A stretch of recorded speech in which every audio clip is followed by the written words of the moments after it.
deserted. Guess all the survivors must have evacuated already. All that's left here are signs of devastation. Could Furina really be here? Let's try to find her as soon as possible.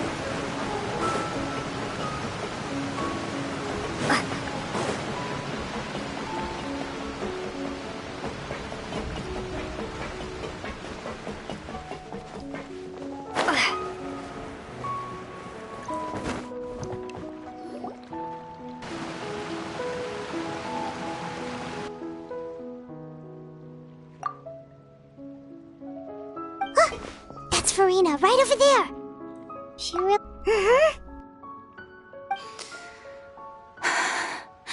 Should I just give up? This is all meaningless. What was meant to happen did happen after all. Everyone's dead. I'm sorry. I'm so sorry.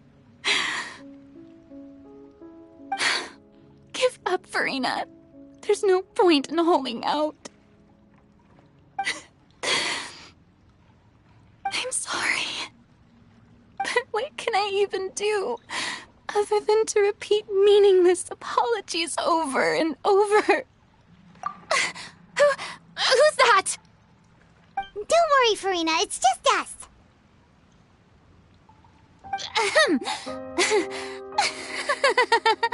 So it is you, blonde traveler from another land. Why, I almost thought you were someone from that mob of my ignorant subjects. Come to kneel and beg for my forgiveness. Furina, you were crying just now, weren't you? The tear stains on your face are obvious. What do you mean, tear stains? Oh, I remember. The show at the Opera House earlier this morning was so moving. I'm still trying to process it. Who did that uncivilized rabble think they were, disturbing my enjoyment of the arts? They even dare to tout their Archon. I must teach them a lesson. I can just imagine their twisted and frustrated faces once they realize that I'm nowhere to be found. Oh, and I'm sure Nouvellette and those people from the Marche Chaussee Phantom are freaking out right next to them, too.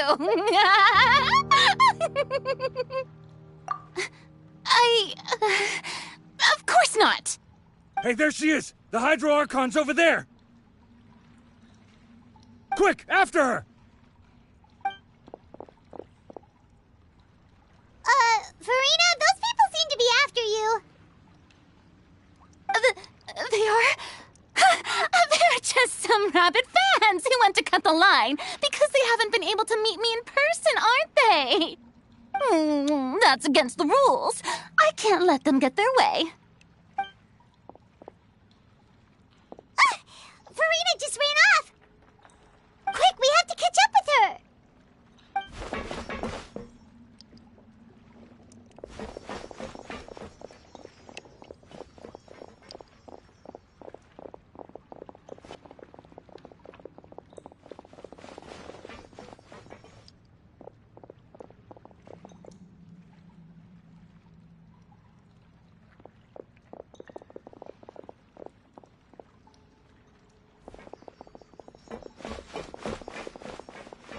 This should be the place, right? Hey, Furina! There's a good hiding spot over here. Quick, come to Paimon before the rest of them catch up to you. What? What is this place? Hurry, they're almost here. Fine. I suppose haste is warranted. Lead the way.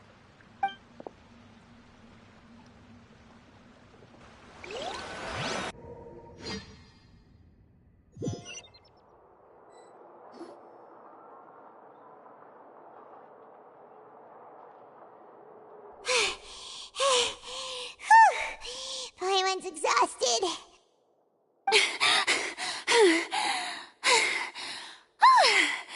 I'm so tired. I totally thought they had caught me.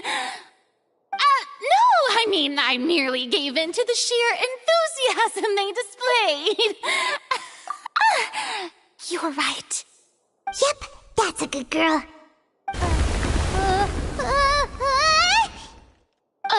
What's happening? The ground's shaking. Is it an earthquake? Yeah, a quake of this kind preceded the flooding in Poisson, didn't it? It can't be. It's happening again. Well, there's no need to worry too much about that. Neuvillette made some emergency plans, so the evacuation should go a lot smoother this time. Yeah, I hope you're right. But the people of Poisson, they've already...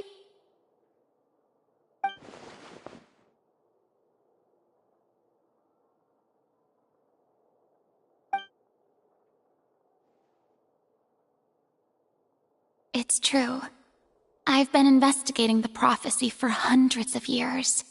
I once had informants all over Teyvat, searching for clues and feeding information back to me. I've tried all kinds of ways, too, to hold back the sea. Anything to keep the coastline from advancing. But all my efforts proved to be futile in the end. Really, the truth has been clear to me for a very long time. We cannot make an enemy of the divine. No matter what we do, the will of the heavenly principles will have its way, and the prophecy shall be fulfilled. Give up. I do love the sound of that phrase. It would mean finally coming to terms with fate, but also for me to finally be free. Indeed, I've thought about giving up so many times, especially after we almost lost Poisson. Fate is really unreasonable, isn't it? It has no heart and obeys no rules. The prophecy has only just started to come true, and so many people have already lost their lives. But just now, it all became clear to me. I still don't have the right to come to terms with fate on behalf of everyone else. As long as the final moment hasn't come, it's still not too late.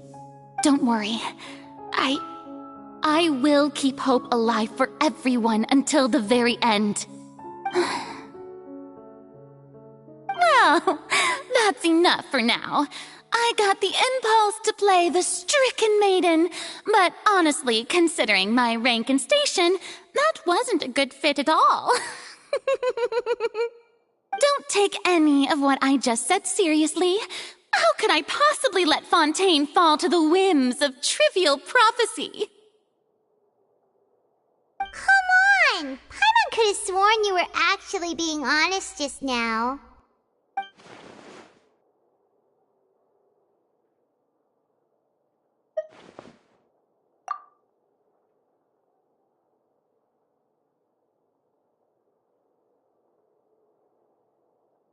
Share my burden.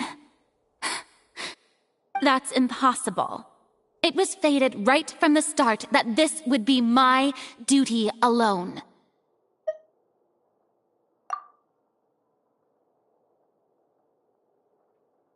A witness.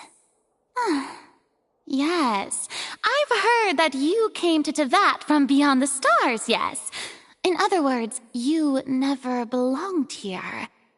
And if Teyvat is, in its entirety, a show on a stage, then you're just a spectator, aren't you? If that's the case...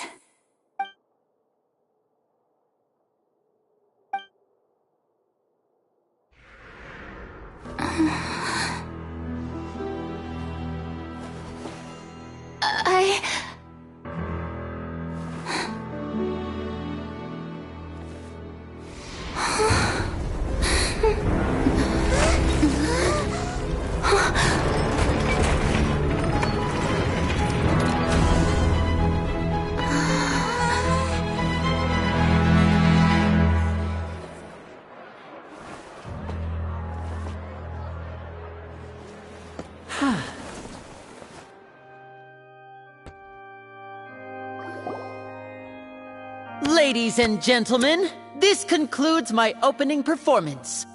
Now, without further ado, we may proceed to the trial of our god. So this is what it is. Yes, you deserve praise for the effort you took to raise the dramatic stakes. Do not forget, however, that I am Focalors, the god of justice, the embodiment of justice itself. Does it not strike you as even the least bit absurd to bring the very concept of justice to trial? May I interpret these words as your refusal to stand trial? In that case, you will have the opportunity to defend your honor through a duel. You would draw your blade against a god? I see. It seems like you have made up your mind.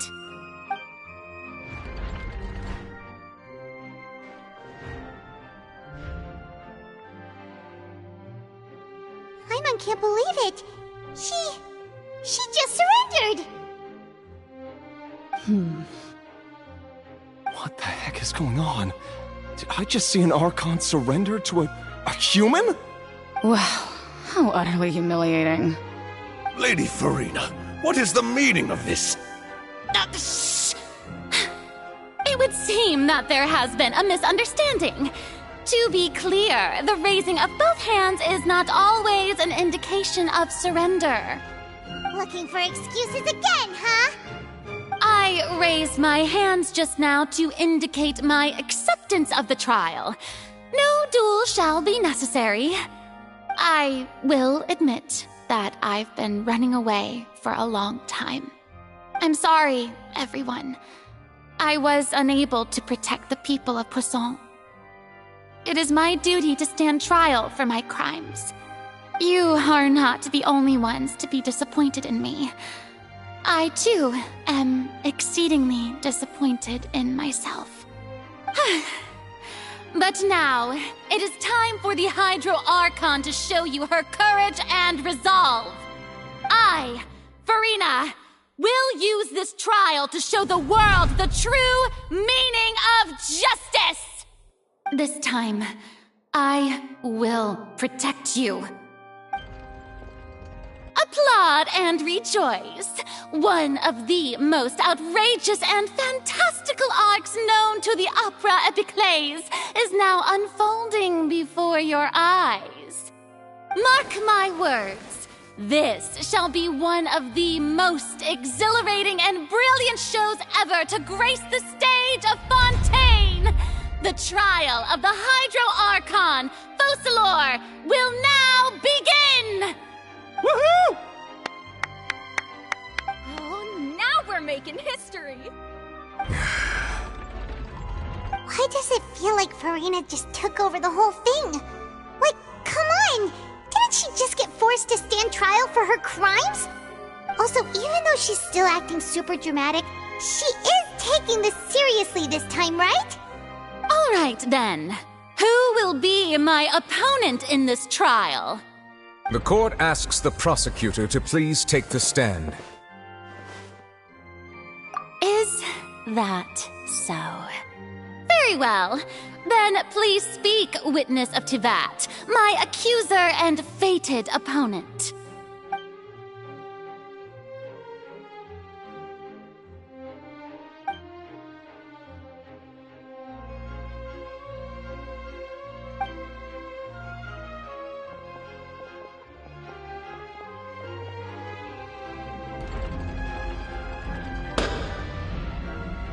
Also, please allow me to ask, as a final question before the trial begins.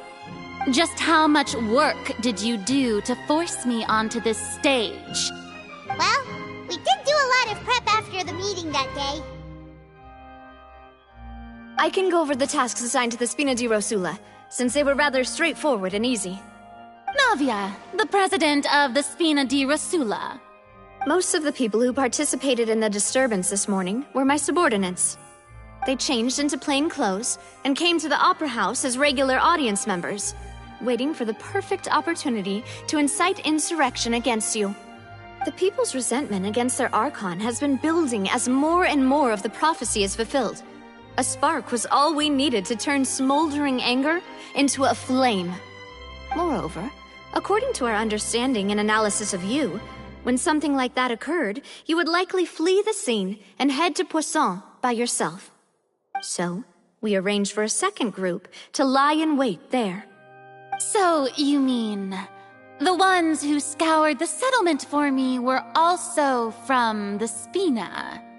And their goal was to force you to step into the giant magic box so you may personally participate in the greatest magic performance in all of Fontainian history. That's right.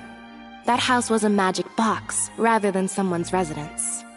As the super ultimate version of the setup that I used when I first performed at the Opera Epiclese, the volume of the box was increased by a whole order of magnitude, and the distance it traversed was the entire gap between Poisson and Aranias.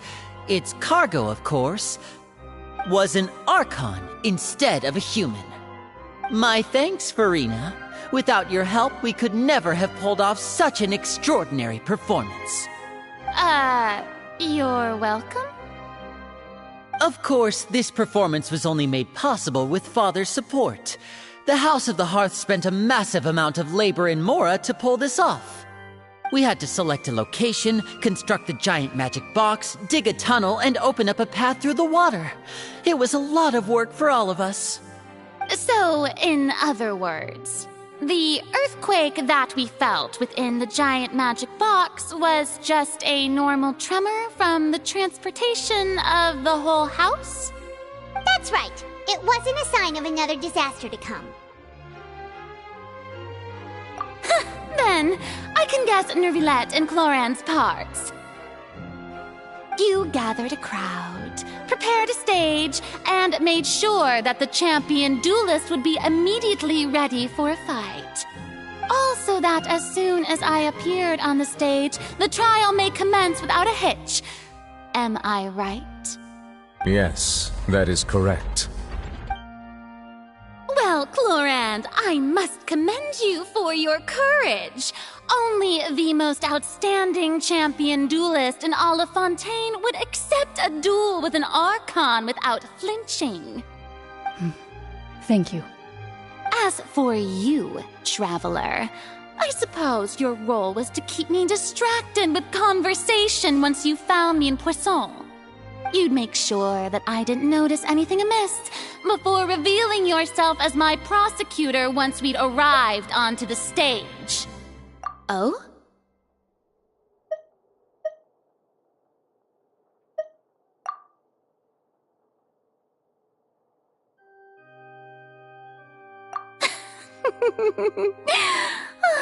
Is that so?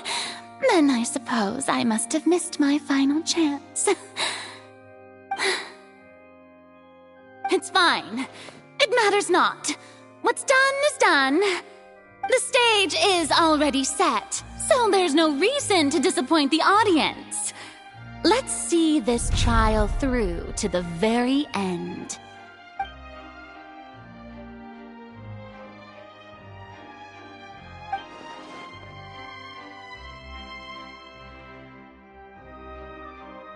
Madam Prosecutor, please allow me to pass this along. This is a document that Miss Charlotte applied for and received permission to share with you during the trial. According to her, it should speed up the proceedings. Huh? Charlotte wanted to give us something? Oh, so she's here too! Hey, Charlotte! Oh, let Paimon see. Isn't this the exclusive interview that she did with us before? So she's already finished it, huh? Wait, then that means this document is a perfect timeline of everything that's happened ever since we stepped foot in Fontaine! So in other words, we can refer to this anthology of evidence every time we want to use something from our journey as evidence for an argument! Let's quickly confirm the information in it. Just think of it as a refresher, alright? You defeated the Hydro Archon in the very first duels you took part in at the Opera House. That's one for the history books, all right.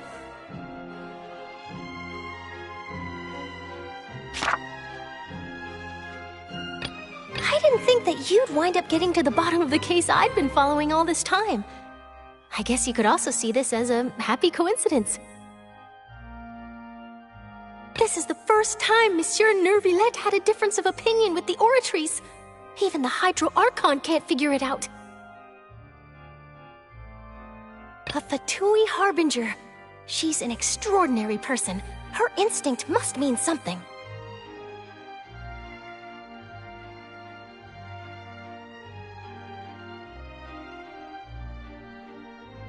The fortress of Meripede was almost destroyed in a single day. That I didn't witness that scene personally will always be a source of professional regret, I think. According to Monsieur Neuvillette, both Child and that whale should have been in the primordial sea at that time. I nearly lost my awesome friend Navia. To be honest, that still gives me shivers.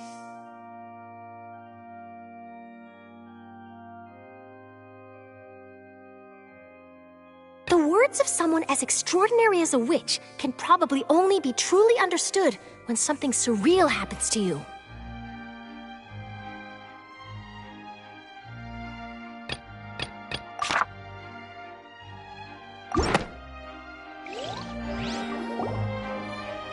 The prosecution and the defense are both in position. The trial shall now begin. Oh, come on, Neuvillette. There's no need to repeat all the unimportant legalese. Just fast forward to the part where the prosecution lays out my offenses. As the defendant and the lead actress of this performance, I still haven't even been informed of my supposed guilt in all of this. Of course, it is only natural for humans to struggle to understand the actions of a god. However, you will need more than that to convict me of a crime. That's true, but my charge here is unrelated to your conduct as an Archon. Instead, I would like to charge you as a fraud who's never been the Archon in the first place. Wait, what was that? Lady Furina's a fraud? Hey, I came here thinking that we were going to try the Hydro Archon for forsaking her duty, but did I hear that right? She's not our Archon at all? Charge accepted. Lady Furina, do you plead guilty to the charge?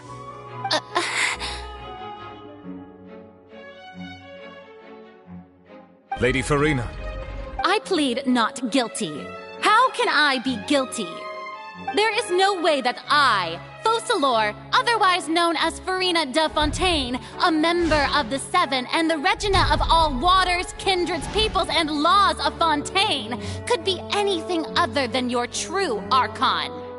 Yeah, even though Lady Furina can be rather eccentric, isn't it going too far to doubt her very identity? Yeah, I've never questioned her identity either. Sure, Lady Furina can be super irresponsible, but what grounds does that prosecutor have to make such a huge claim? I have cause to believe that common sense will prevail in this case. Many of the members of the audience have known me as the Hydro Archon ever since they were born. There would be no fooling their memory. See? Even the Oratrice has decided to show me its favor. Are you sure you want to commit to a charge that will never be upheld? If you wish to drop the case, I can promise you as the God of Justice that you will not have to face trial for making a false accusation. We will treat everything that's happened as a dramatic spectacle and move on with our lives. What do you say to that? Huh. An argument with near impossible odds, huh? We have to not only refute Furina's claims, but also overturn the long-held beliefs of the people. Well, I tried to give you the chance to surrender. If you must persist, then let me ask. If you believe I'm not the Archon, then what manner of being do you think I am? And if I was not the Archon, then how did I manage to live for over 500 years?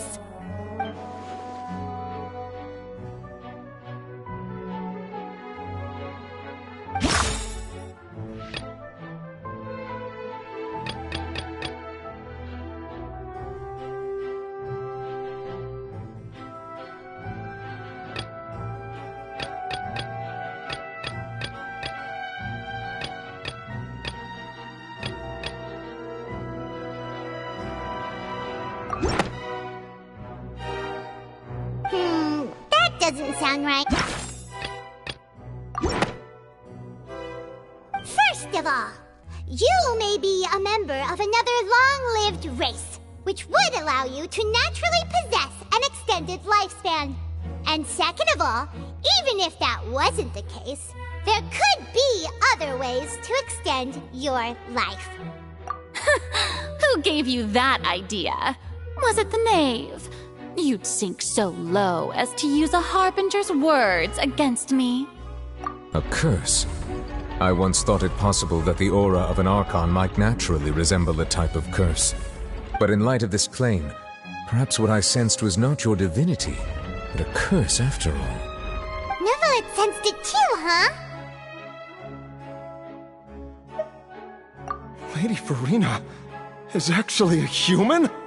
Well, it is true that it's extremely difficult to tell humans and gods apart just by looking at them. It's not impossible.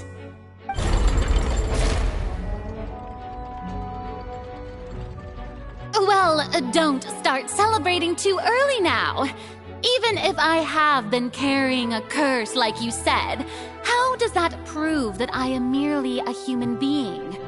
Besides, everyone knows that the main difference between a human and a god is the possession of authority. Gods can do what humans cannot. That's why they're worshipped as gods. For centuries, manifestations of my authority have served the nation of Fontaine. One need only to turn their eyes towards the Oratrice Mécanique d'Annalise Cardinal in this very opera house, or consider the indemnitium that is used in every aspect of life.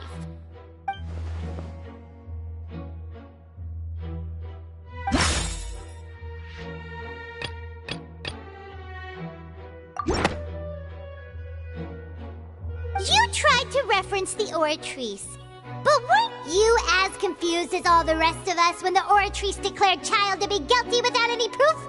Otherwise, you should have come up with a good explanation for that by now.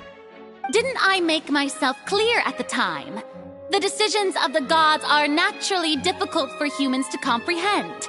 There is no need to provide an explanation. Lady Furina, I believe a reminder of your current circumstances is in order. While the court is in session, the principles of justice and the law must come before all else. While you are an Archon, you are also first and foremost the defendant in this trial. You will prove yourself unable to defend against the prosecution's charges if you continue to withhold vital information against the rules of the court. I never thought you'd use that kind of rhetoric against me. That was no trick of rhetoric, Lady Furina. I've merely reiterated the rules of the court. Rules that all should respect and follow. So, you neither knew why Childe was declared guilty, nor did you understand the structure and operations of the Oratrice.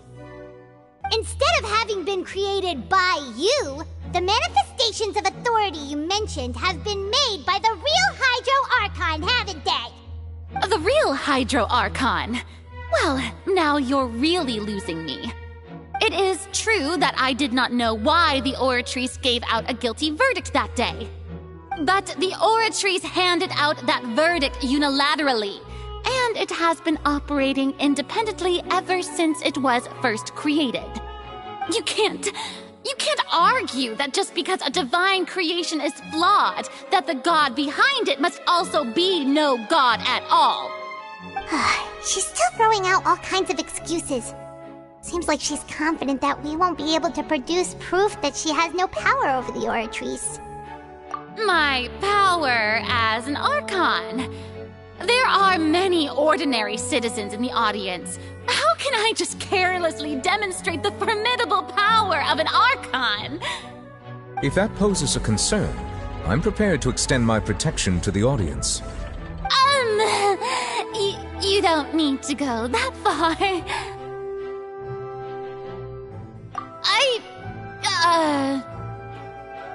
Aren't you the Hydro Archon? Or is it that you can't even wield the power of Hydro, much less the authority of a god? Indemnitium! Yes! It's all because of Indemnitium! all Archons derive their power from the faith of the people, and I've converted the people's faith in justice into indemnitium. Thus did I give up all of my divine power to provide everyone with energy for their daily lives. Have you ever seen a more magnanimous god? Isn't that a huge stretch? Yeah, no matter how generous an Archon can be, how could they give up all their power? Can a god with no power even still be called a god? It seems like nobody's buying Furina's excuse. Hey, come now, everyone. Please don't stare at me as if I was a liar. I'm still the same Furina you knew, right? The one that you loved. Shouldn't you want to believe in me? Please? You've got to believe me.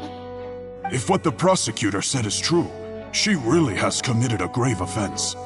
Did she deceive all of us? And all of our parents and grandparents too? And all of our ancestors? Ever since they were born? Enough! That's enough. Tell me then, if I'm not the real Hydro Archon, then who is? If you have no evidence of another Hydro Archon's existence, nor can you find anyone who can back up their claim to be such, then what grounds have you to say that I'm not actually the real deal? Wow, she came up with yet another argument. How can we refute her now? Seems like she really doesn't want to give up.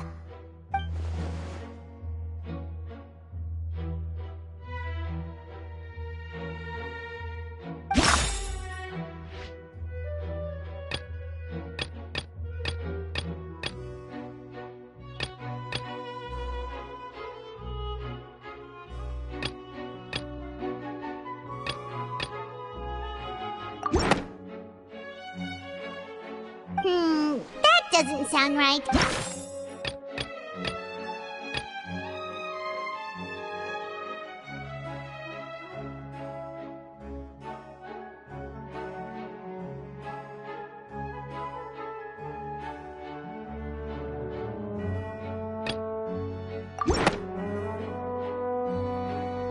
It has been established that all Fontanians can dissolve in water from the primordial sea. And that means... Since you insist on claiming to be a god and not a human, then there's a method that you can use right here and now to eliminate all suspicions of you being the latter. Miss Navia, please apply to serve as a temporary attorney for the prosecution before addressing the court. Though you act in partnership with the prosecutor, you must still adhere to proper procedure. Super sorry, Monsieur Chief Justice.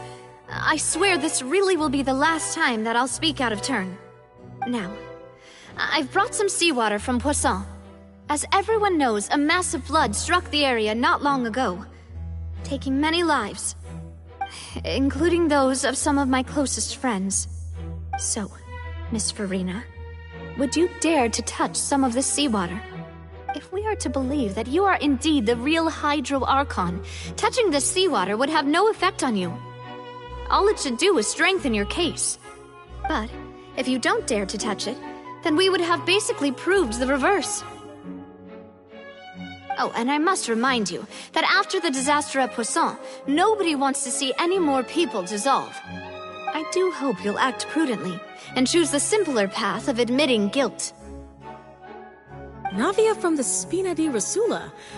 The Spina has governed Poisson for many years. I guess her suggestion is valid. If Lady Furina is indeed just a human, she's probably Fontanian like all the rest of us. Would she really dare to try?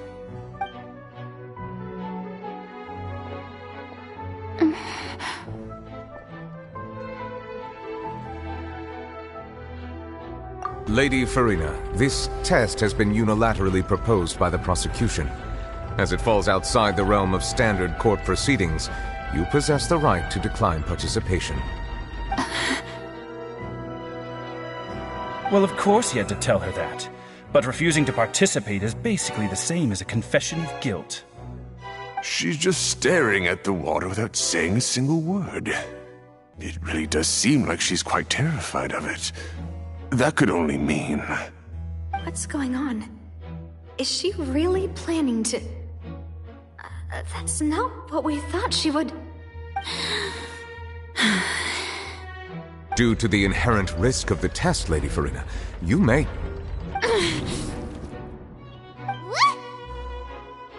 Hey!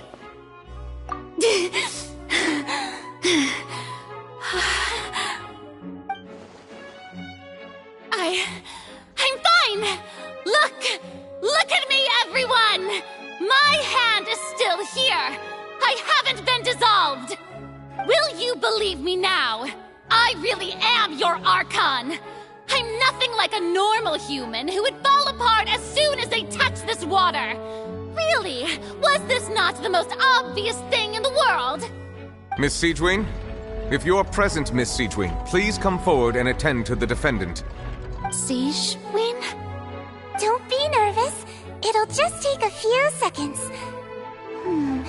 Let me see. That should be enough. Please announce the results of your evaluation to the court, Miss Siegewing. As everyone doubtlessly saw, Miss Furina was displaying symptoms of hyperventilation and flushed skin. These indicate that she was experiencing the adverse effects of exposure to primordial seawater. The extent to which she was affected is the same as other humans when exposed to primordial seawater of a similar concentration. Thank you, Miss Siegewing. Lady Furina, you may return to the defendant's stand. Oh, wait. What did she just say? I didn't get dissolved! Shouldn't that be enough to prove my innocence? Well, considering your tendency to run from your problems, we did originally prepare a direct sample of the seawater around Poisson. However, after extensive discussion, we exchanged it for a sample that is not concentrated enough to dissolve an actual human. After all, on the off chance that something entirely unexpected might occur, we don't want anyone else to lose their life to the sea. Yeah, so out of regard for Furina's life, you secured a low-concentration sample and asked the head nurse to serve as an expert witness. It's a great thing that the direct sample wasn't actually used. Furina could have... I can't believe... You...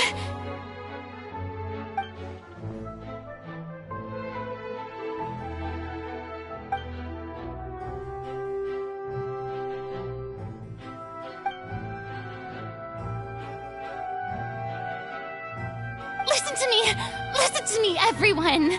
Please don't give me such cold and disdainful looks! What happened just now didn't prove a single thing! Think about it! How can you conclusively prove that an Archon can't also be affected by the primordial seawater? Also, if I was really just a human, why would I dare to just put my hand in that kind of water?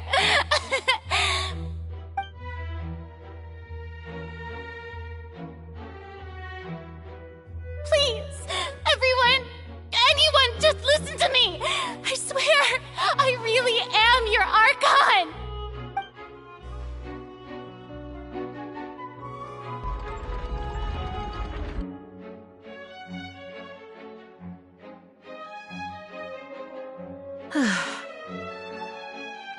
I don't think anything she says at this point will sway anyone.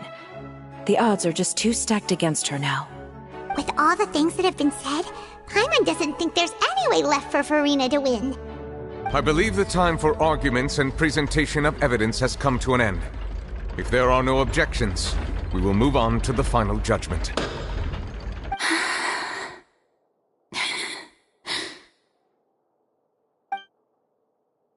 I don't think anything she says at this point will sway anyone. She's too stacked against her now.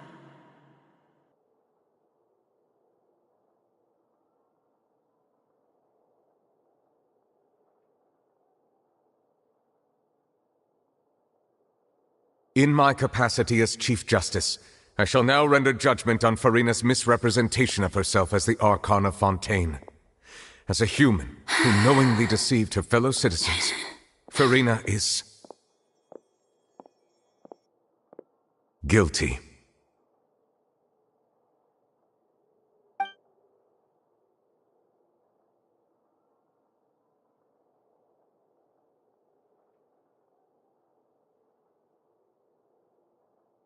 We shall now turn to the Oratrice Mécanique d'Analyse Cardinale to render the final verdict on the charges.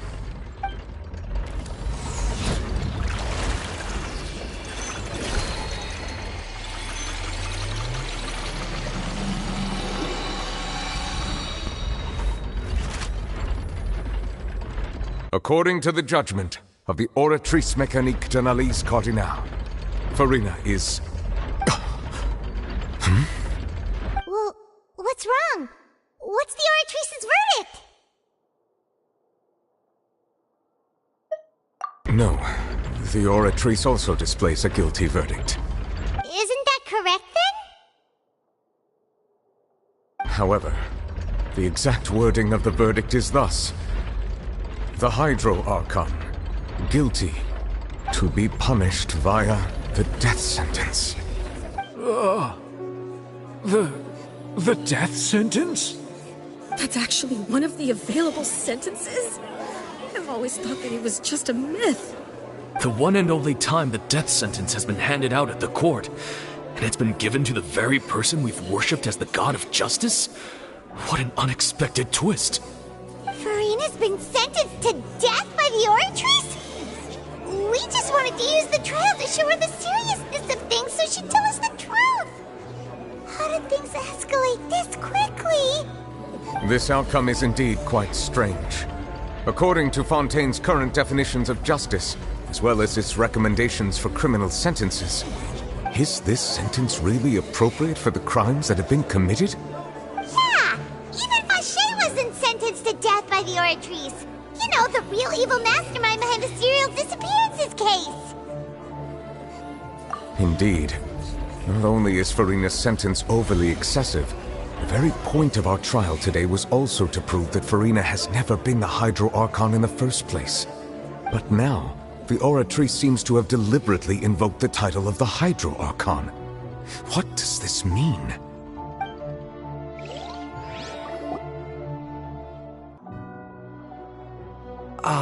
Excuse me, if I may interrupt. Is the trial still going? Freminet! You finally made it. I assume this means you've completed your mission? Mm-hmm. Any mission Father assigns to me will always be top priority.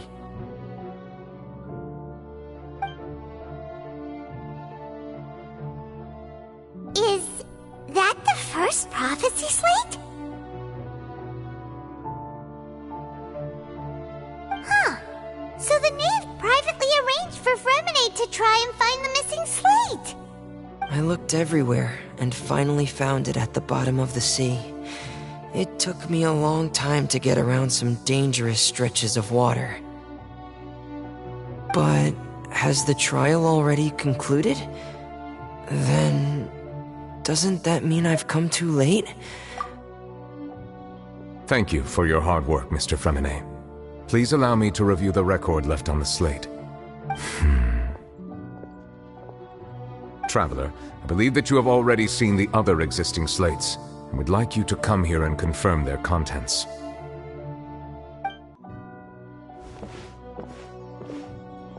Huh? So what do you see? What is it?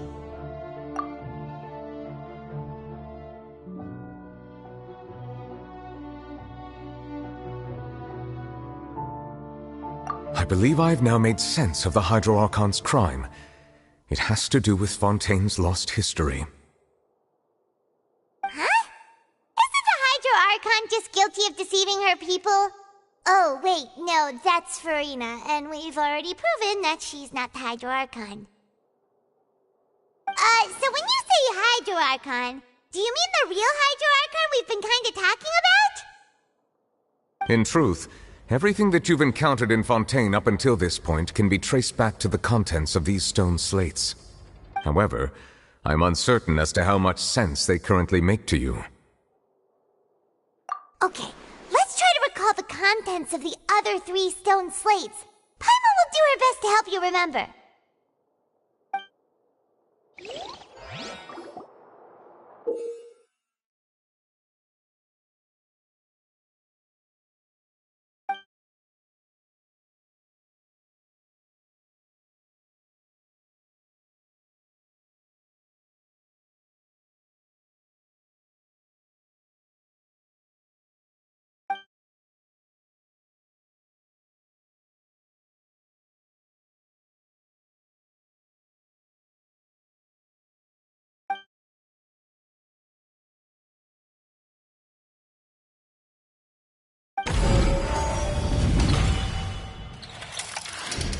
The first stone slate describes what you just said.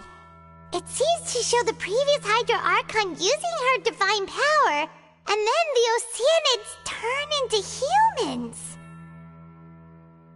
Does that mean that Fontanians are transformed Oceanids? Oh, Paimon wasn't expecting that. But if Oceanids can turn into humans, then perhaps this process can be reversed as well. The second stone slate shows Celestia floating in the sky, and the Hydro Archon and her people worshipping it together. But the heavens still brought judgment down upon them.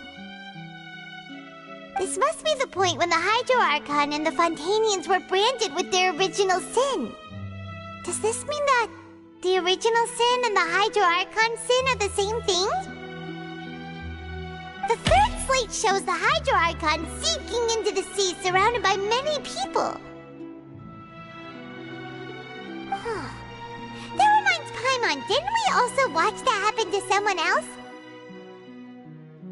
Well, the fourth slate is the prophecy the Fontanians have been talking about. People dissolving into the sea, the Hydro Archon crying on her throne, and so on. We didn't believe that such a crazy disaster could happen at first, did we? But after that incident, it was just a question of when and not if.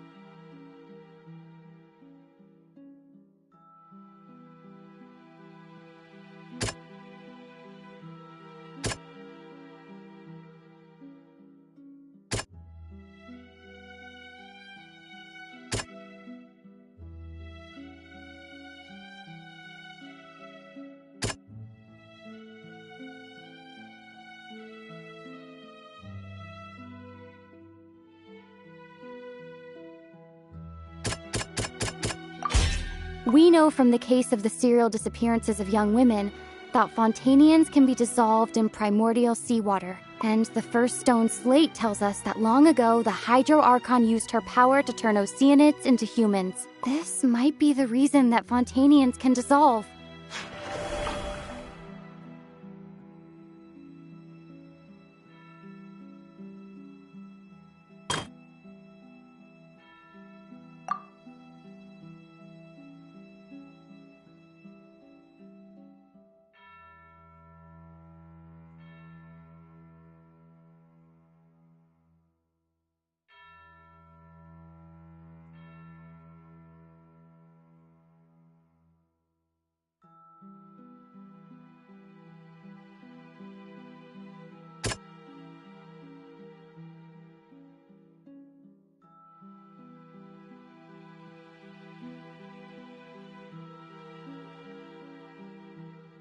That doesn't sound quite right.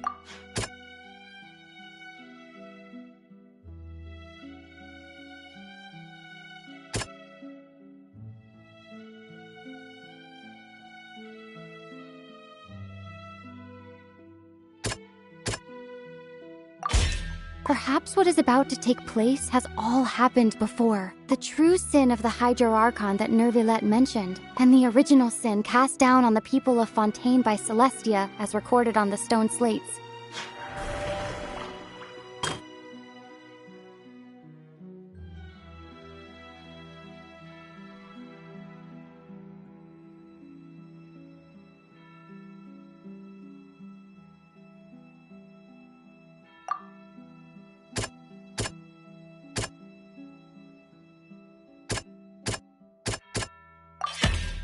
not as simple as falling into the sea. When Navia fell into the sea, her consciousness was subjected to judgment. The stone slates show the people gathered around the Hydro Archon in the sea. Could that be alluding to the same thing?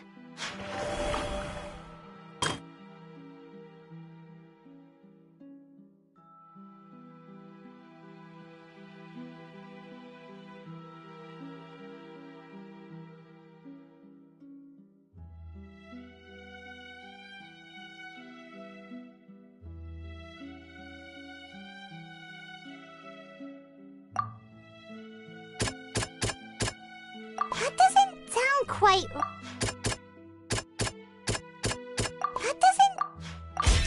The prophecy from the stone slates found its way into society, but not many people believed it at first. The fortress of Meropide was nearly flooded with primordial seawater, which we know can cause Fontanians to dissolve. It seems increasingly likely that the prophecy may come true. If we hadn't dealt with it in time, things could have gone very badly. They'll dissolve into the primordial sea but won't cease to exist. Their essence will flow in the seawater, converge, and take the form of an Oceanid. The Hydro Archon was sentenced to death in court, shocking everyone present. Perhaps this means that her sin was actually Fontaine's original sin. Navia fell into the water inside those ruins, and she nearly dissolved. She was surrounded by the people of Poisson in a court within her consciousness, and was forced to take part in a trial meant to make her stay. The eruption of the primordial sea at the fortress of Meropide was the surest sign that the prophecy was about to come to pass no matter what. The stone slate's content can all be verified by recent events. If we combine what we know together, loads of truth should come to light.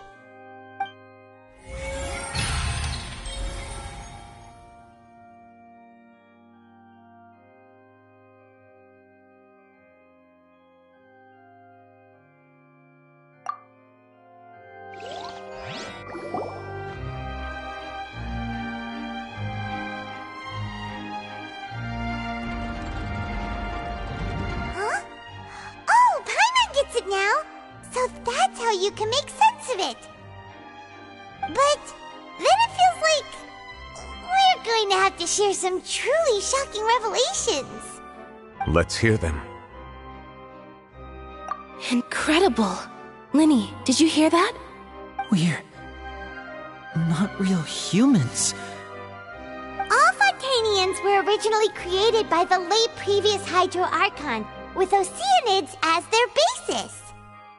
The evidence for that can be found in how only Fontanians could dissolve in primordial seawater, and how all the girls Vacher dissolved were also turned into Oceanids.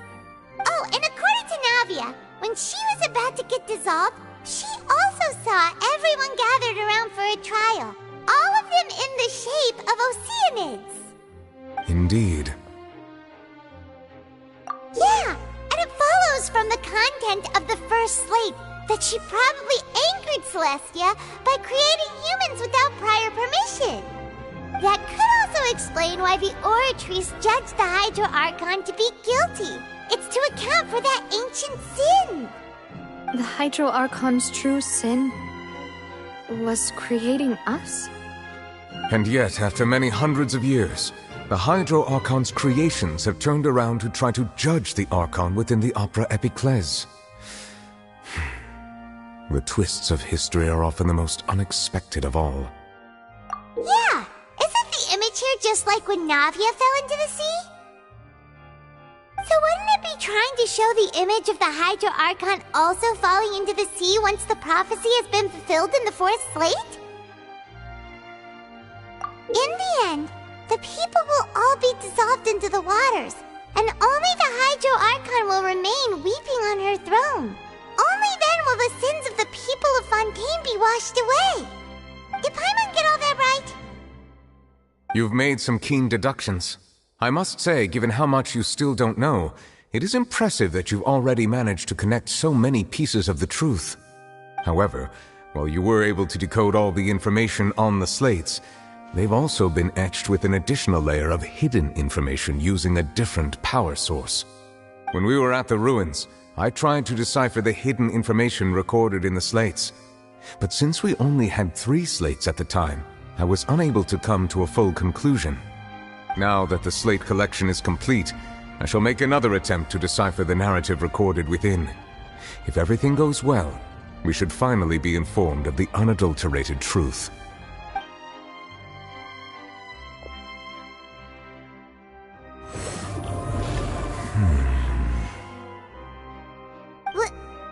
Well? Did you get it? I believe I should share this truth not only with you, but with all the people of Fontaine as well. I will try to briefly summarize it for you.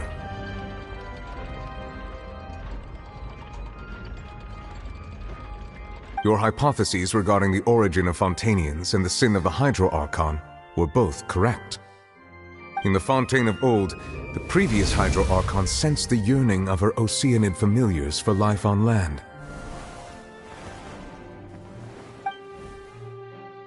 The Oceanids were enamored with the beauty and romanticism of human beings, and wishing to have those experiences for themselves, expressed to the Hydro Archon their desire to become of a similar kind. However, even though water as an element is intricately linked with the power of life, the Hydro Archon, as one of the 7, did not possess the authority to create a new form of human life. Not one to give in, she eventually found a way to create permanent humanoid bodies for her familiars by appropriating the power of this planet's primordial sea. She poured primordial seawater into the Oceanids' blood vessels, creating humanoid mimics in the process. But if Fontainians were to ever come into direct contact with water from the primordial sea, the power within their bodies would escape these artificial restraints and return to the sea. As a result, their forms would collapse, and they would be reverted to their original forms as Oceanids. Of course, the Hydro Archon never received permission from the heavenly principles to create a new human race. And thus, the Hydro Archon and all of her creations came to shoulder the original sin of appropriating the power of the primordial sea. That is the true history of how the people of Fontaine first came into being. So we were all Oceanids before we turned into human beings? That's way too much information for me. I think I'm just going to pretend that I never heard a single thing. Wait, but if that's the truth, we can't let the Hydro Archon be sentenced to death. After all, her only sin was creating us. This really might be too much information for your regular Fontainian, but it does answer a lot of our questions.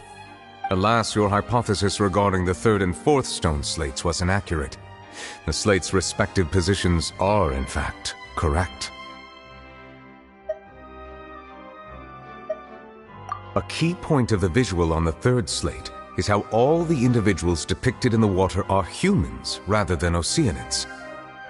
They have not been dissolved, which implies that the water depicted in this slate is not water from the primordial sea. The nation of Fontaine is the nation of Hydro, as well as the nation of Trials and Justice. Instead of being the literal element, the water in the scene symbolizes judgment and justice. You may also recall Navia's experience.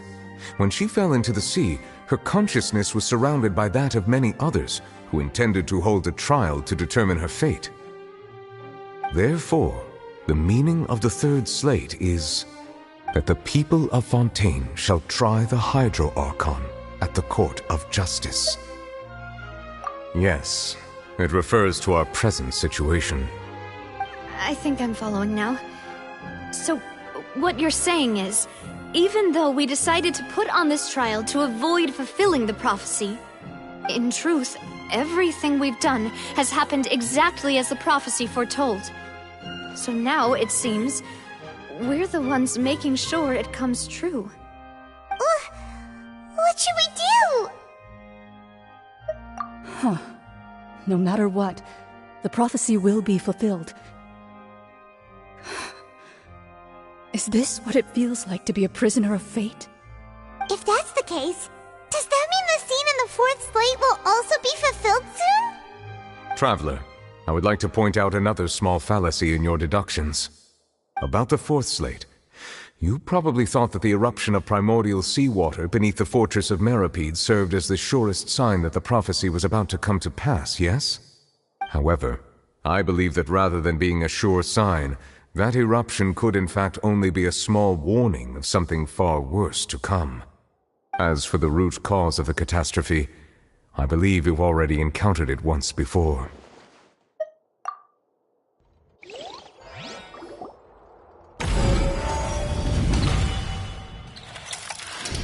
This eruption was just a small warning of the things to come. We must find the root cause of the disaster.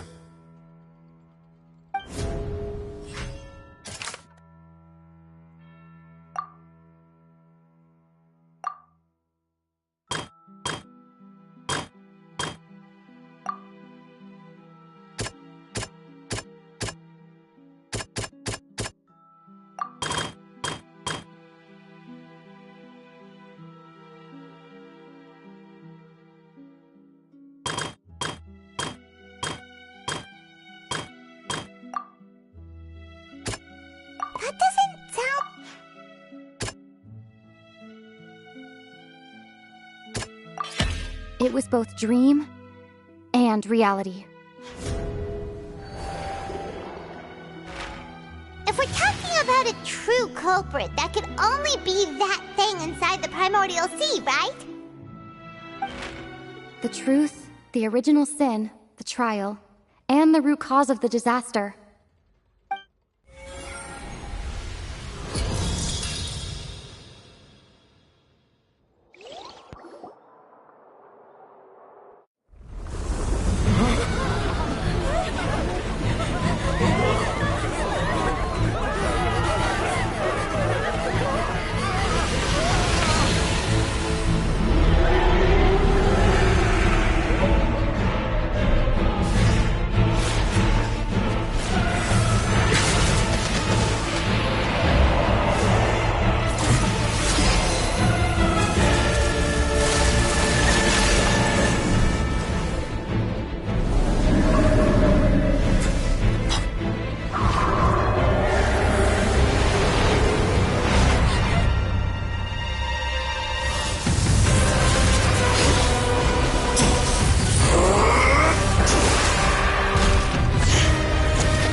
So we've met it at last. I understand very well why it has chosen to make an appearance here. That whale does not belong to Teyvat. It is a monster that has traversed the stars, weeping all the while. It has been greedily consuming the energy from the planet's primordial sea, using it to grow. That is the main cause for the rising sea levels. And once it has finished consuming all of the energy contained within the sea, its next step will be... You said that when the Hydro Archon first created Fontanians out of Oceanids, she filled their blood vessels with primordial seawater. Precisely. That whale finds the blood of Fontanians nigh impossible to resist. Therefore, when it left the primordial sea, it decided to make its next stop a packed opera house full of food. Food in the form of Fontanians. We just barely managed to push it back, right? In that case, won't it come back to target the people again once it's managed to recover its strength? That is correct. Indeed, it is more accurate to say that we should thank that Harbinger for buying us some time. Without him, the whale would have likely come onto land far sooner. From the way he looked, he must have been fighting the creature for quite a long time. That battle maniac. We've always known that he had a special connection with that whale, but we definitely didn't expect it to help us out like this. Anyway, now that we know that this whale is the actual cause of the disaster recorded in the prophecy, all we need to do to stop the prophecy would be to find a way to beat it up, right? It is too late. It had already absorbed too much of the Primordial Sea's energy before we could notice it. At this point, it has become practically integrated with the sea itself. Even if the entirety of Teyvat were to be destroyed, it could still survive and swim off towards some other world. That's not something I will accept. We've already done everything we can, and we even found the true culprit. We've come so far. You can't just tell me that the last hurdle is some impossible foe. That's just not fair. Indeed, that's not how a grand performance should end. I'll fight it to the end, no matter what. So the prophecy will be fulfilled no matter what, huh?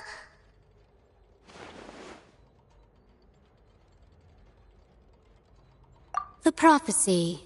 Yes, what has been prophesied will be fulfilled. You may view such things as the history of the future.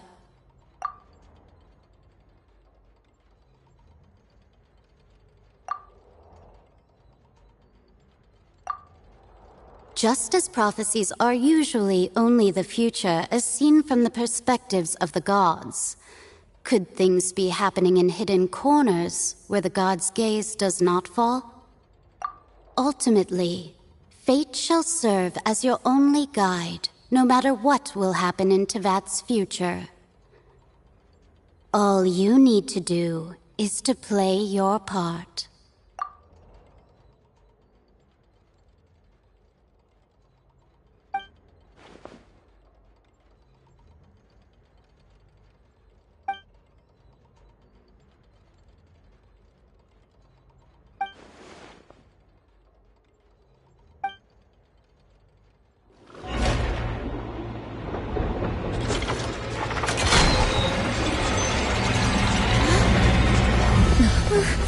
What's happening with the Oratrice?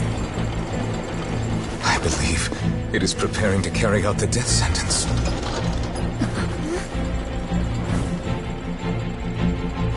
Furina!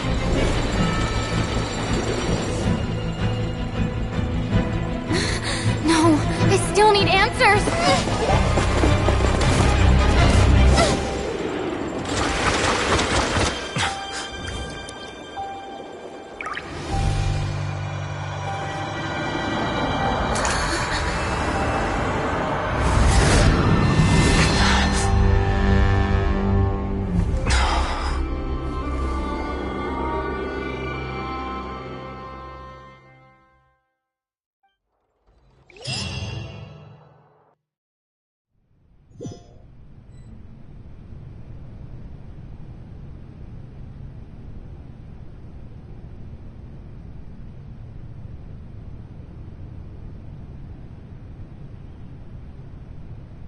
You...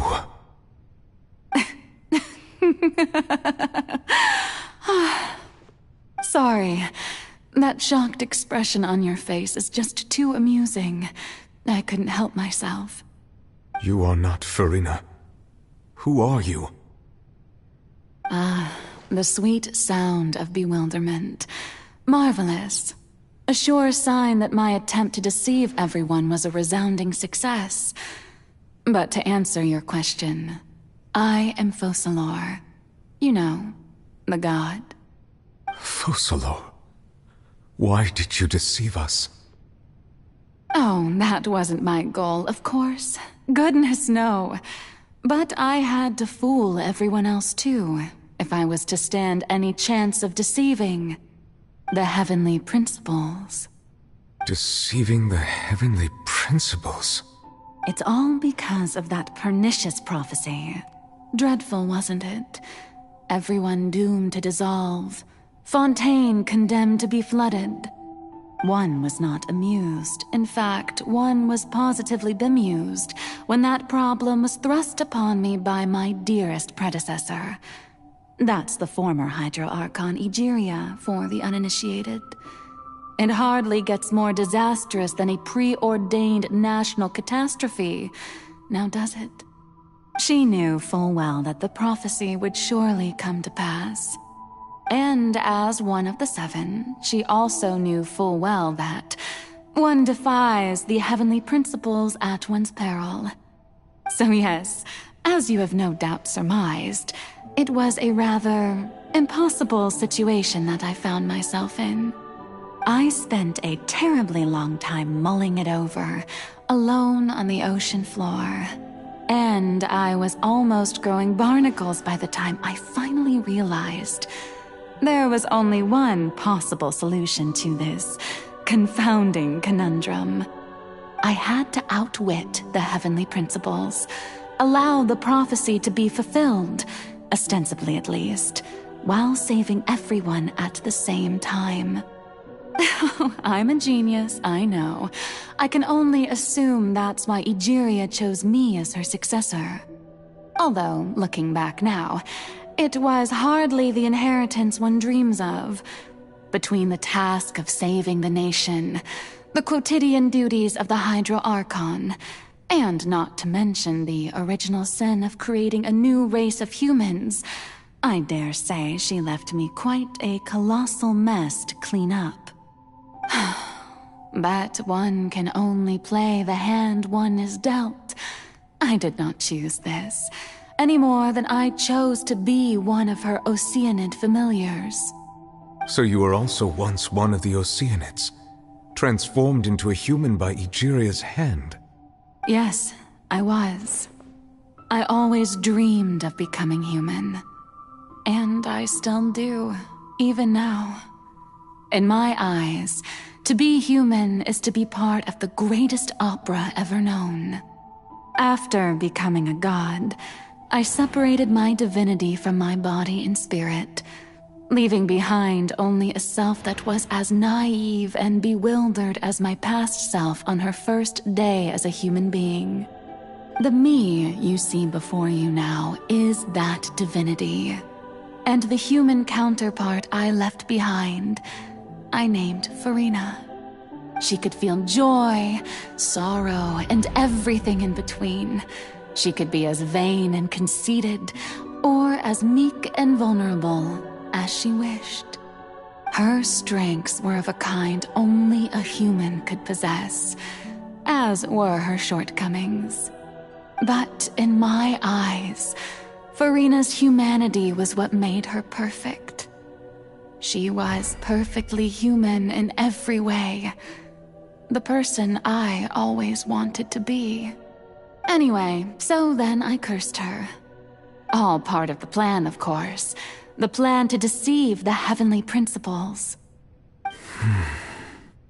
Do you still remember the final scene of the prophecy? The Hydro Archon alone, weeping on her throne.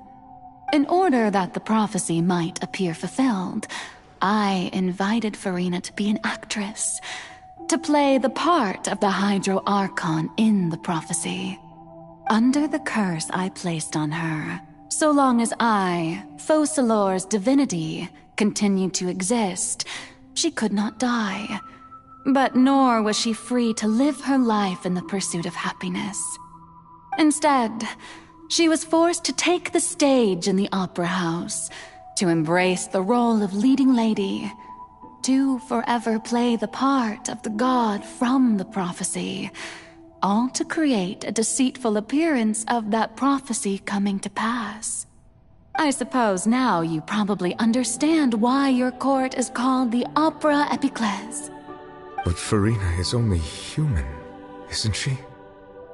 Even though she has had a long life, her mind is no stronger than that of any other ordinary human being. I cannot begin to fathom what she has had to endure. It must have been torture for her. It has indeed. And And although she is, in a sense, me in human form, I most definitely owe her an apology for it. It's been 500 years, and all along, she's been playing her part in the most unimaginably long, unbearably lonely, and agonizingly painful opera of all time.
Oh, who permitted you to come onto this stage?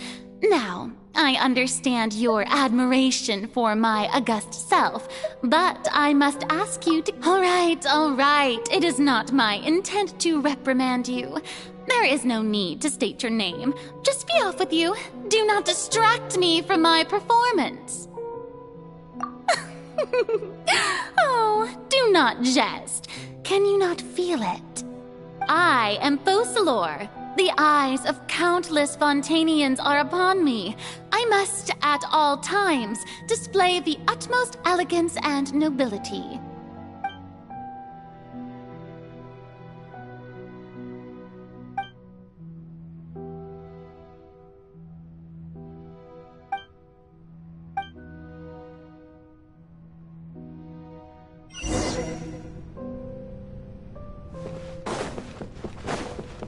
Dear audience, the performance is experiencing a technical difficulty, but worry not. The guards shall resolve it soon enough.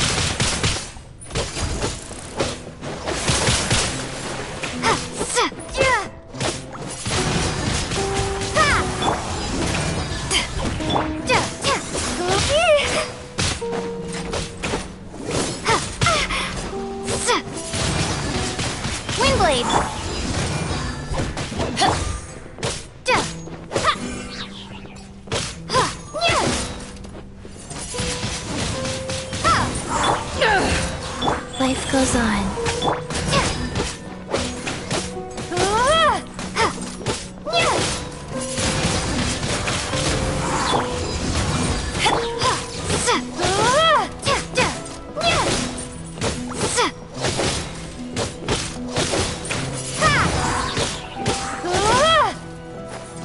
Hey, what gives? The audience is still watching me, you know. Guards? Wait, where are the guards? Guards!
Furina. Furina. Huh? Who's that? Who's calling me? Where are you? Be not nervous. Be not afraid. I am before you. Wait a moment.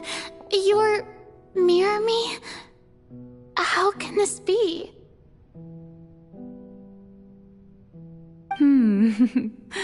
Mirror you, huh? You know what? That's not bad. Let's go with that. Mirror me? What do you wish to say? The prophecy. Have you heard of it? What prophecy? Wait. I know. I think. I don't know why, but it's in my head somehow. The people will all be dissolved into the waters, and only the Hydro Archon will remain, weeping on her throne. Only then will the sins of the people of Fontaine be washed away. Oh, very good. You know it well. What's going on? I can't seem to remember anything clearly. The only thing I know for sure is this prophecy. Will it really come to pass? Yes, it will. And that is why I've come to you. Disaster will come to Fontaine sooner or later. Things will develop just as the prophecy declared. There is no escaping it. But doesn't that mean everyone will die? I'm a Fontainian just like them. Will I dissolve too? Oh, don't worry. Magical meetings exist in this world precisely to give people a chance to turn things around. It is the reason why you met me today. I will tell you how to save everyone, but you may have to suffer somewhat. Oh, so there's still hope after all. Goodness, you frightened me. You spoke so much and with so much certainty. As for the suffering, well, I will admit that the first thing that came to mind was, why do I have to be the one to suffer? But if the prophecy will come true, I'll also die anyway, right? So if I've already met you as my magical meeting in this world, if there were scales, with all the people of Fontaine on one side, and my pain on the other, is it not obvious where the scales should tilt? You truly are the perfect human. My ideal. I suppose this would also be the justice that belongs to you. Huh? Don't worry, it's nothing. Listen well. Fontaine has just lost its Hydro Archon. I need you to play a role. That of the new Archon. Play as a god? That's right. You must begin a never-ending masquerade. You must never let anyone suspect your identity. If you can keep it up, then I shall have my way of defying this prophecy. But should your identity be revealed, then all hope will be lost. But how will I do this? A human assuming the role of a god without being exposed. Don't worry. What you must do is not to turn yourself into a real god. You simply need to play the role of a god as humans imagine them to be. Being a human yourself, I'm sure you already know what such an entity would be like. Remember, your true challenge will not be pursuing divinity, but contending against humanity. I'm still not sure I understand, but I'll try. I'll try to do this. So, how long am I going to have to play this role?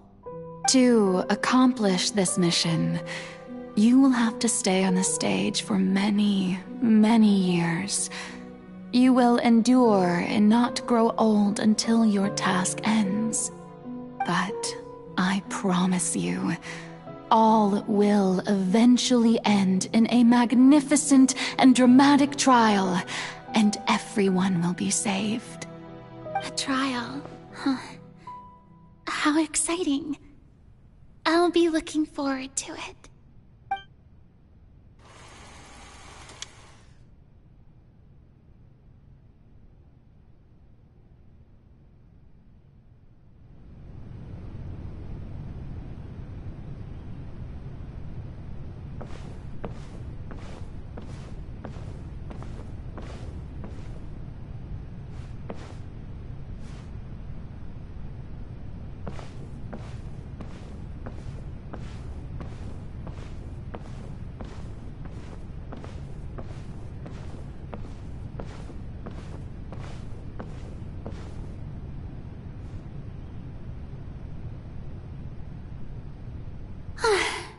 The Maison Cardinalise has announced my accession, but this is my first time facing the people.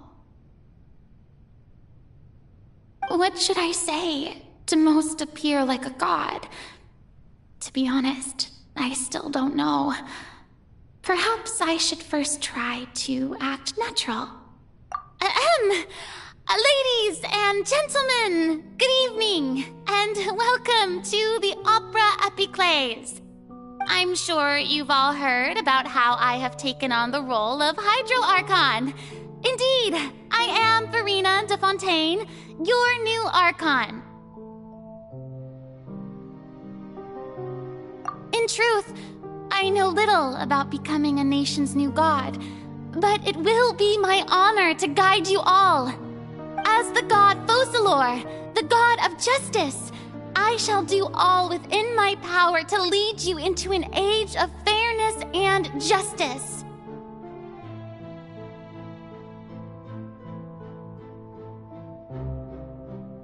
Once again, thank you all for coming. If you should have any questions or suggestions, please send them to the Maison Cardinalise. The future of Fontaine will require us to work together, after all. This should do it.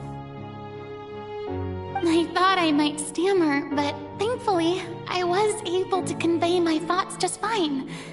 Okay, and next. That's the new Hydro Archon. Is this some kind of joke by the Maison? I would have thought that a being that surpasses humanity would be a bit more assertive. Hey, did you hear that? She even told us to send her suggestions there at the end. Shouldn't gods be all-powerful? She's being so modest. What's the difference between her and an ordinary person, then? If you ask me, perhaps the succession didn't actually happen. She might just be a Maison-back puppet. Wait, what's going on? Why is everyone suspecting me of being a fake? Oh, this is bad.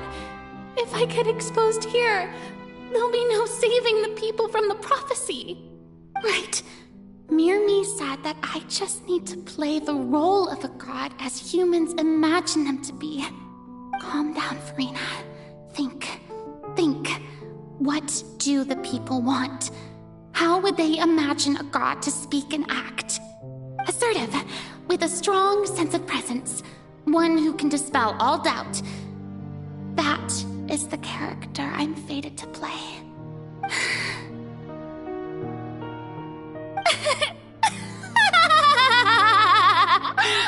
Oh, very good, my people.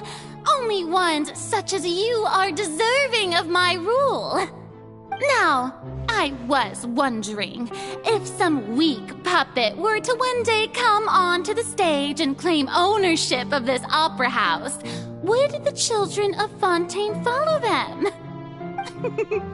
Well, it seems that you would all see right through them. Having passed my test, you are qualified to witness wondrous trials alongside my august self. here in this opera house. You may consider my previous act a door gift of sorts. I thought it was a debut that suited the atmosphere. Now then, let us be reintroduced. Ah, so that was just a performance. How could I have forgotten that we were inside an opera house? Her personality. It's quite shocking, to be honest, but I suppose it's a better look than before. Such a fascinating and bold deity. How wonderful. Our future may yet be bright after all. It seems I've turned them around. Best follow this flow and restart my accession speech.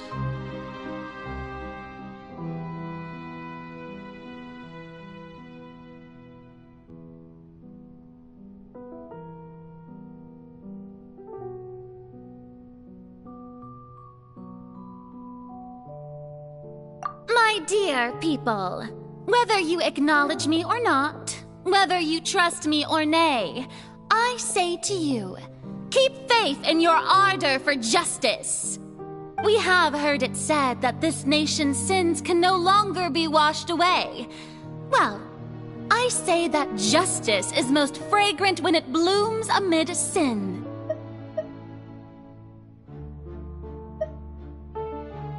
No, this won't work. They'll suspect me again. I must play the role that they want me to play. The scales of justice should not weigh heavy in the hands of its God. On one side, it must carry fairness and justice. And on the other, praise and applause. May law be the prayer on our lips. May judgment be our worship. Let us light the fires and drink to the future of Fontaine!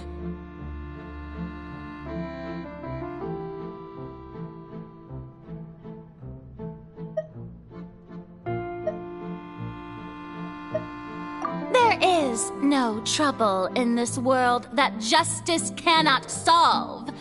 All that is needed is for you, my people, to believe in it, heart and soul. So long as I, the Archon Focalors, stand within the Opera Epiclese, so long as I stand before the Oratrice, I shall even judge the gods of this world!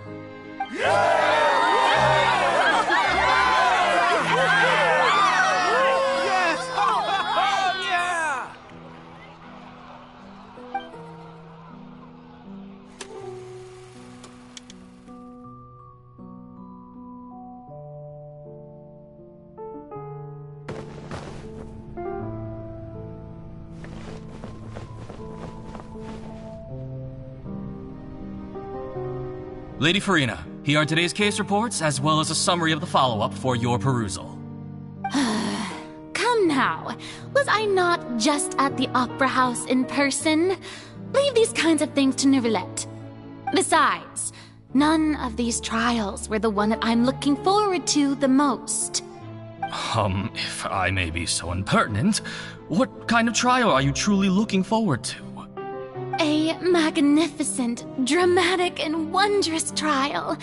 A trial to end all things. How could you hope to understand? That's true. I fear I lack the ability to grasp your divine thought, Lady Archon. No need for fright, and do not take what I said before too seriously. Go now, do your duties. The trial I await. It will come one day.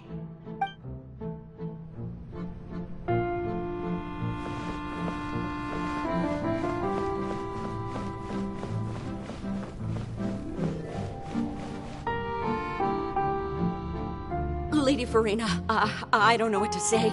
Thank you for agreeing to see me. No need to thank me. Or rather, thank your own sense of perseverance instead. Long have you stood in line to meet me, have you not? Oh, I'm afraid that's just an inevitable consequence of my divine charm. All right, Deoteria, is it? How is your son's illness? You remembered me, and you knew of my family, too. He is doing much better now. In fact, he is far more of an ardent believer than I. He was the one who forced me to seek an audience with you, and to bring your words back to him. Oh, good. Very good. If this should happen again in the future, please do not hesitate to come and tell me. Going down to citizens' homes every so often, while not usual practice, should serve as a fine change of pace. Oh, you're such a gentle and wise god. Thank you once again, on behalf of my son.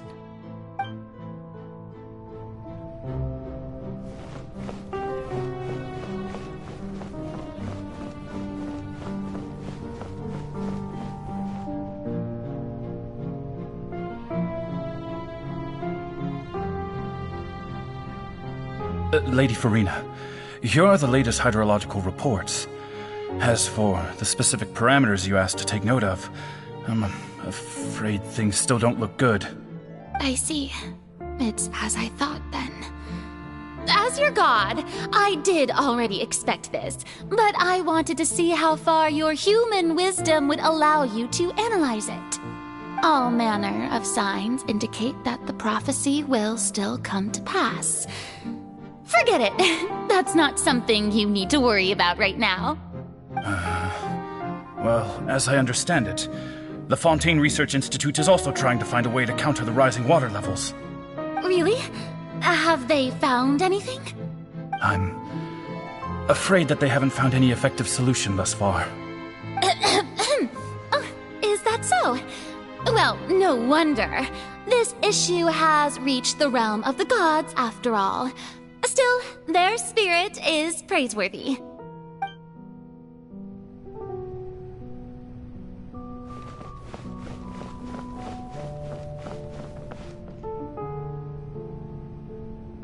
The day is finally over. I haven't had a moment to breathe this whole time. But it's good to see that everything's getting on track. There are no longer any voices of suspicion. Maybe this is fine. I just need to keep going, and everyone will be saved. Alright, Furina, don't think too hard about this. You need rest. Tomorrow's a new day.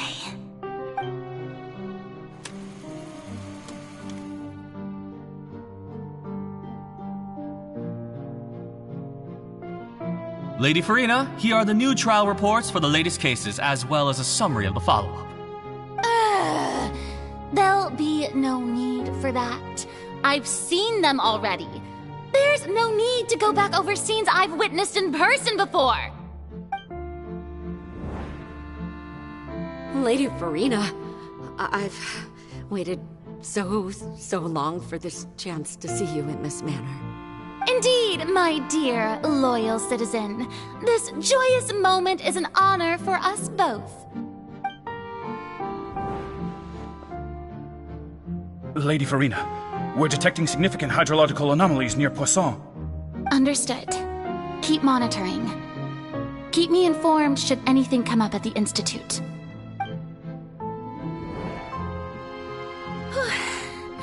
I don't think I let anything slip today.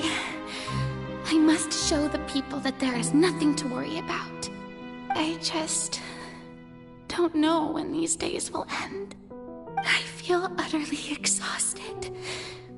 Best to rest early today, too.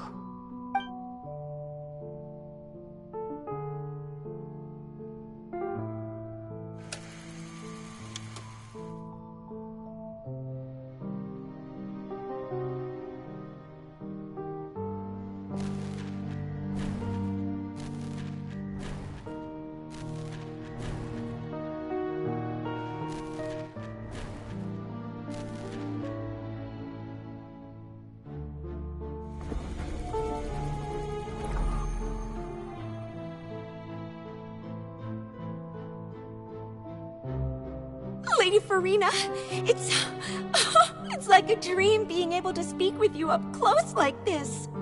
I've heard that the first member of our family who was honored to receive an audience with you was Madame Deoteria, almost 20 generations ago. And what a fine family yours is indeed.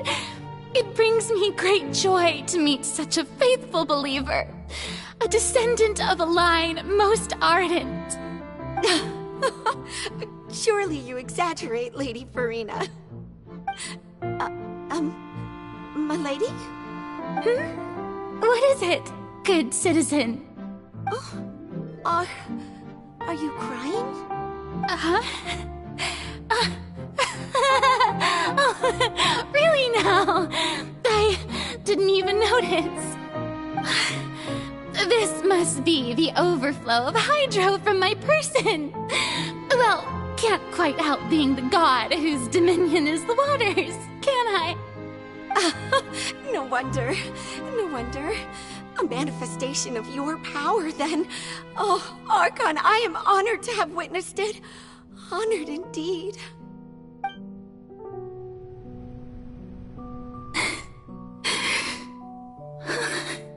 So interminable.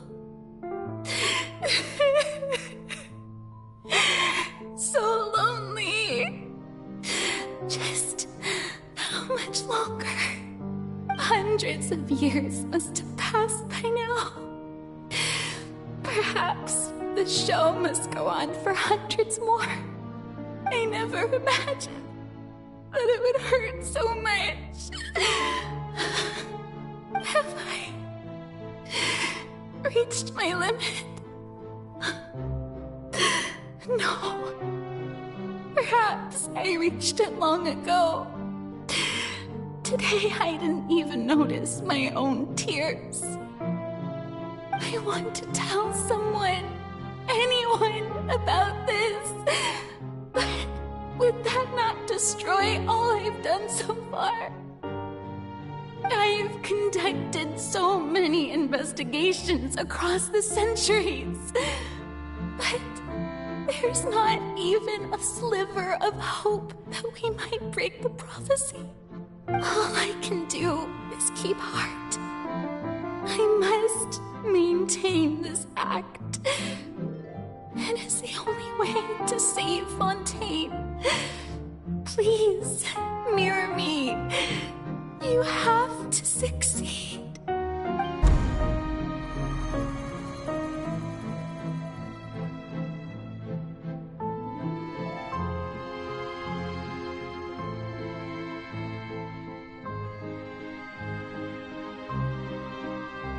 Farina, you don't have to shoulder this burden alone.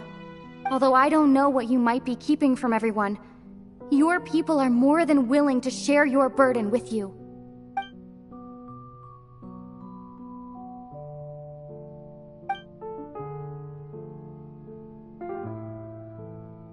Share my burden. That's impossible. It was fated right from the start that this would be my duty alone. But even if your burden doesn't need to be shared, you can still choose to confide in someone. Just share it with me. I'm what you'd call a witness.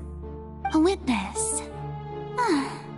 Yes, I've heard that you came to Teyvat from beyond the stars, yes. In other words, you never belonged here. And if Teyvat is, in its entirety, a show on a stage, then you're just a spectator, aren't you? If that's the case... She's right. I could confide in her, couldn't I? But if things don't play out as expected, the people of Fontaine will be the ones to pay the price. No, Farina. You shouldn't be selfish. But what if it's really alright? Farina, you've worked so hard for so long. Surely it would be okay to put yourself first for once. Just this once. Is it such an outrageous thing to do anyway? To find someone in whom you can confide your frustrations and sorrows. Surely it could not hurt. If you let this opportunity slip through your fingers, it might never come by again. Think about it. Long and hard.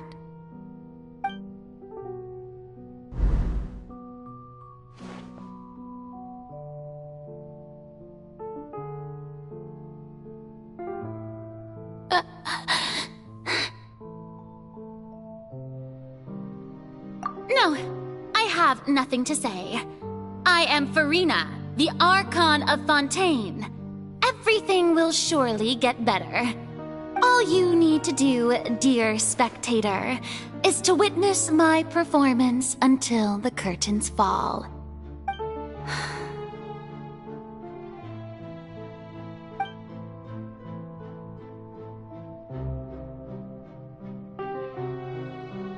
Fine.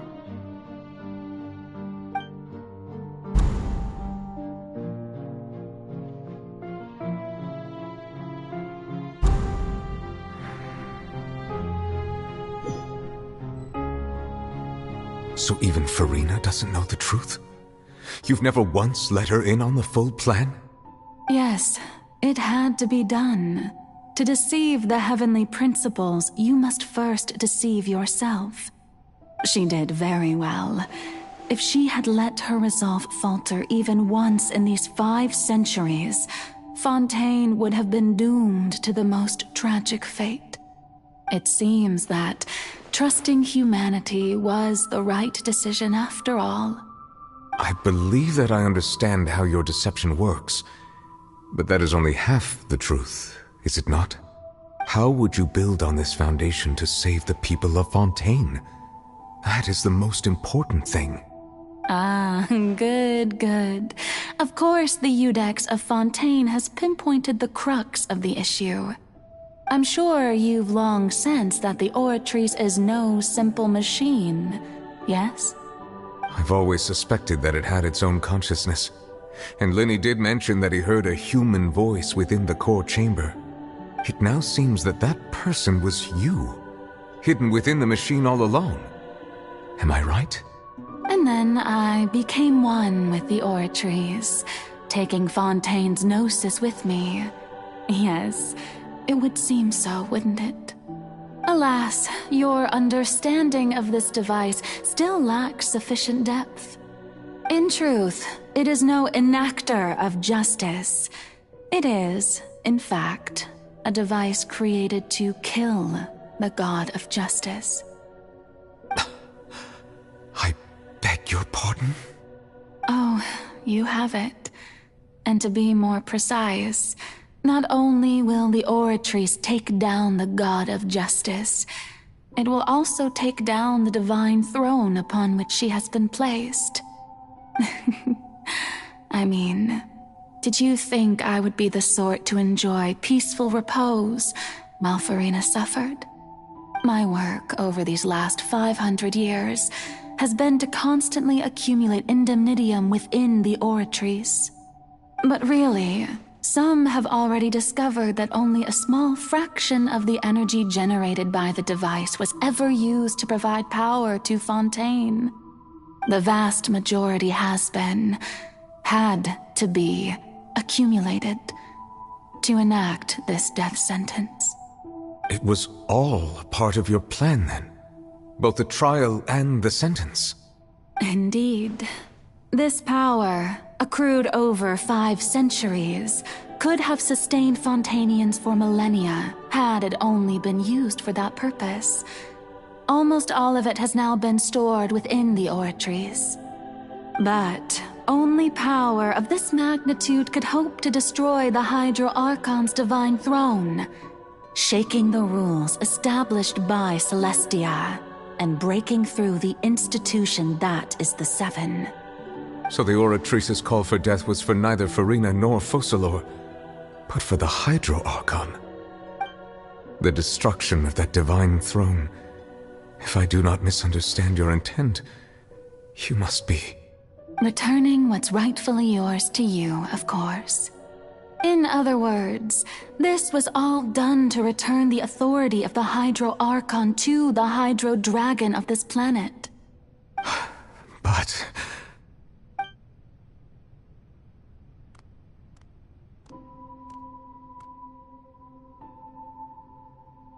what? Getting sad again, are we? The authority of the ancient dragons shall soon be yours once more, O Hydro Dragon Sovereign. And this is the face you make. All you've done throughout the years is just so you can sacrifice yourself at the very end. I've never quite seen it that way, you know. Even now, I'm quite pleased at how well my deception worked.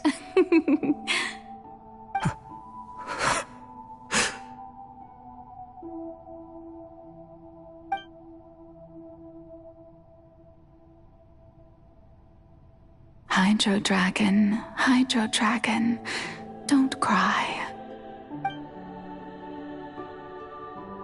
I must say, had it been within my rights, I would have loved to judge the heavenly principles themselves. Were they not guilty of essentially the same crime? Egeria stole the power of the primordial sea, and the heavenly principles stole the power you ancient dragons possessed. I, for my part, am the god of justice. And is it not just that your original powers should be returned to you? Speaking of justice, I have always believed that justice lies in the process of pursuing human existence itself.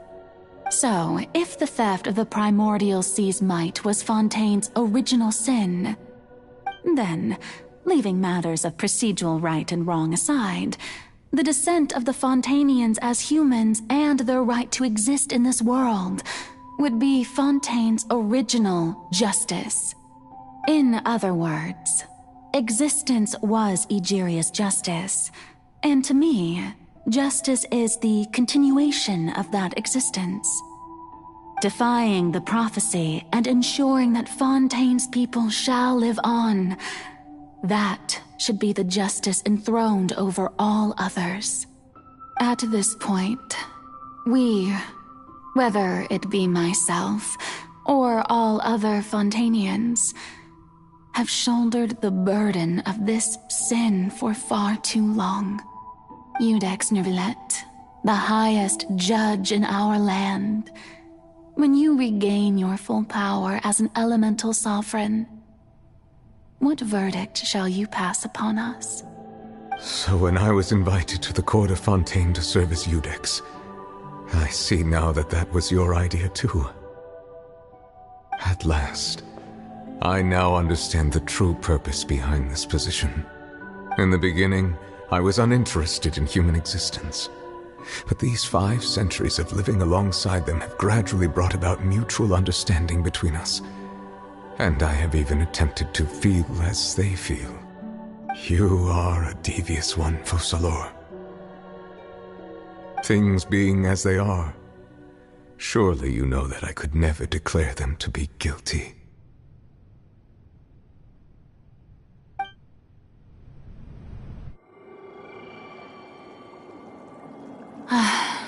The hour of my execution is almost here.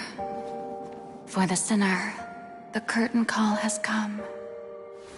I know I may not sound it, but faced with death, I find myself a little afraid. Perhaps this is one thing both gods and humans have in common.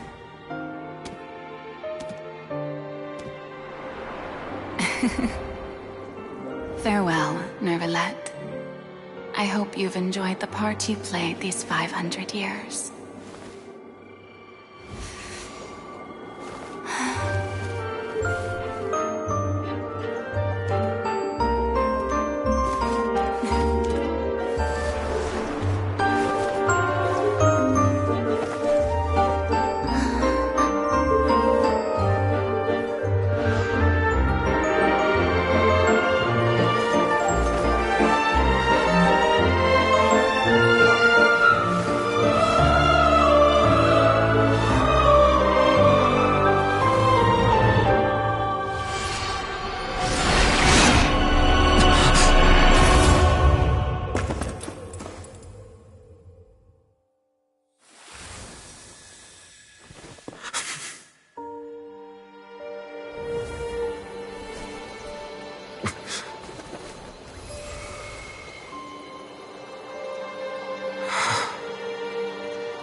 Codex Nouvellette, hereby declare, people of Fontaine, your sins are forgiven.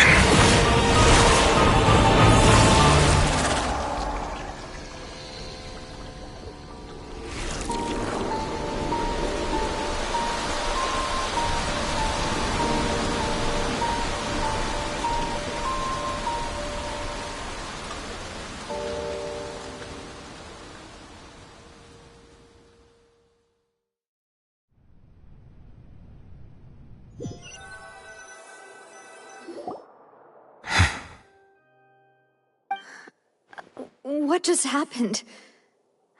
Has the death sentence been carried out? Was that bright light some sort of misdirection? I have a feeling that something huge just happened. But since we're all still alive and haven't been dissolved, I assume whatever happened was good for us. It's time to end this. We must mete out punishment to that beast. Didn't you say just a moment ago that it can't be defeated? I have gained the strength sufficient to deal with it. Through certain means, I now have the ability to separate the power of the Primordial Sea from that creature. We should seize the opportunity to pursue our quarry.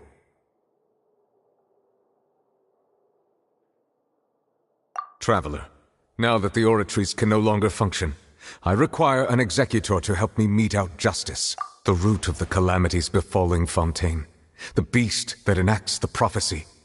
Its name is the all-devouring Narwhal. Come with me, traveler. The hour of execution has come.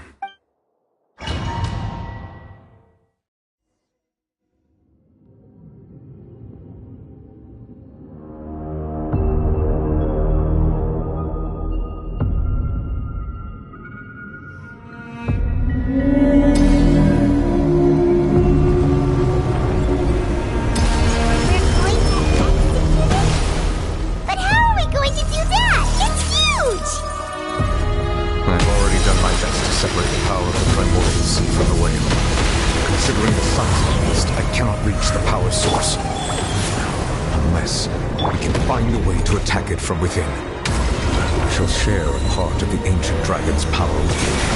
We'll look for an opening together.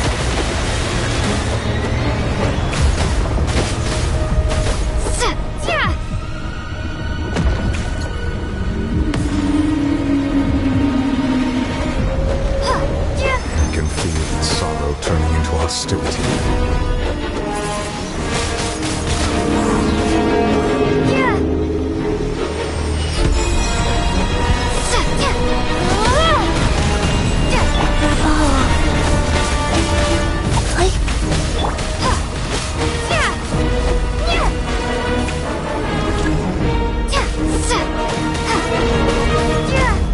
Devouring Narwhal cannot resist its instinct to devour. Continue to trigger its hostility. Present itself.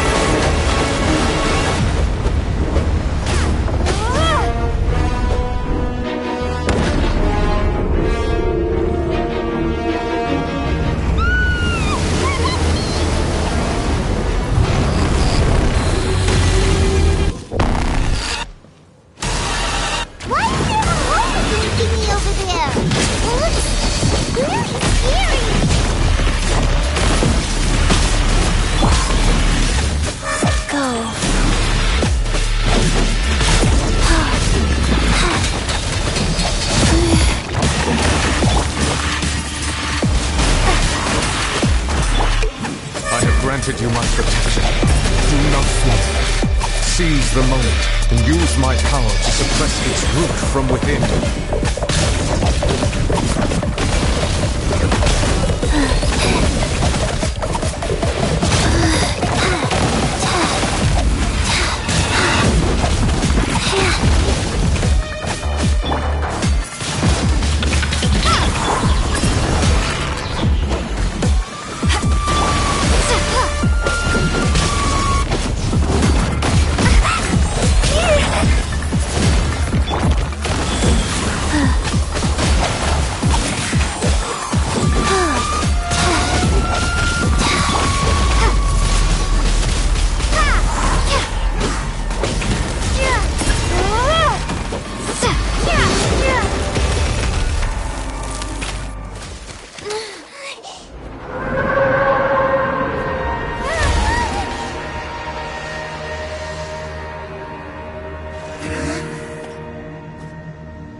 Thanks for helping with the cleanup. It should have been my job, but... oh well. It was just supposed to be a short private training session for me. I didn't think that my disciple and my master's pet would start brawling in the meantime. Well, actually, I had a feeling that it would happen at some point, but they bumped into one another earlier than I thought. What a blunder. I suppose I'll have to swing my sword 3 million times as penance. That power. Who are you exactly? Paimon has an idea. From what she said earlier, she must be Child's master. Skirk, right? It's just that he gave us the impression that she was the less talkative person. I simply did not have anything to say to the weak. But you, on the other hand, managed to defeat the all-devouring narwhal without using power from beyond this world. So you may speak to me as equals. I have to agree. It's a strange use of a planet's primordial waters just to raise an all-devouring narwhal. That kind of power is wasted on it. It's not cooperative. It eats too much. And I have more important things to do with my time than pet sitting. The only thing that creature has going for it is its looks. All in all, it fails as a pet. Miss Skirk? I think you might have missed the point. The point being? Well, being that this pet almost destroyed an entire nation. So what sort of person is your master? Well, Child's master's master. Wait, is that right? Oh, right. So you don't know him. Sorry, I assumed you did. His name is Sertologi. Huh? I am unfamiliar with that name. Huh. So Master is insufficiently famous. How should I describe him then? Have you heard of the name The Fowl? The Fowl? Still nothing? Well, how about the Visionary? Vetterfilnir, then? Or Gold Rhindaughter? Ooh, that one we've heard! Rhindaughter's part of the Hexen Circle. She's Albedo's mom, right? Oh, so you do know that name. To be honest, I also heard all of those names and titles from my master. I don't actually know them either. But I suppose you understand now, yes? My master is likely a similar sort to Rhindaughter. They are both pursuing some form of perfection. Wait! Didn't you also mention a visionary person? Paimon didn't quite catch their name. Actually, never mind that.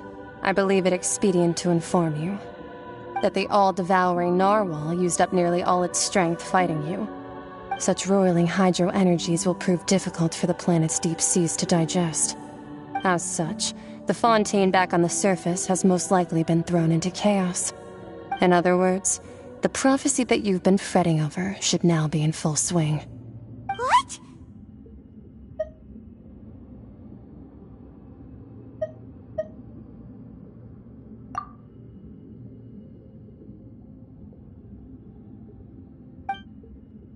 Not to worry.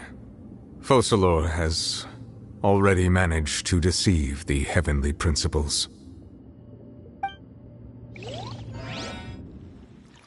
In the end, the people will all be dissolved into the waters, and only Furina will remain, weeping on her throne.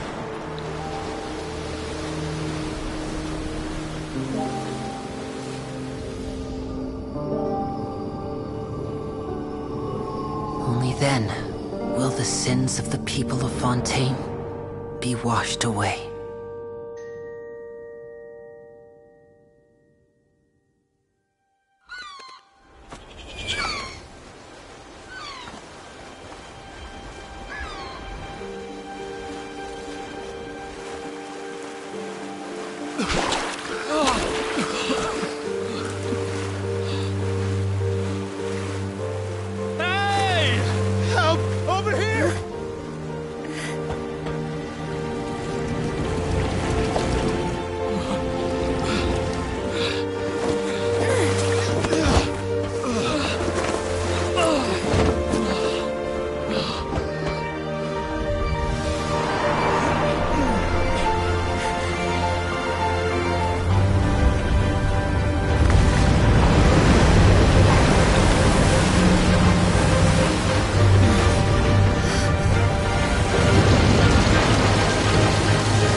Initiate emergency rescue!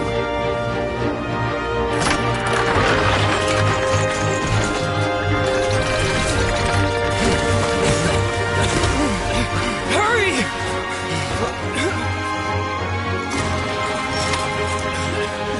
Hey, lend a hand!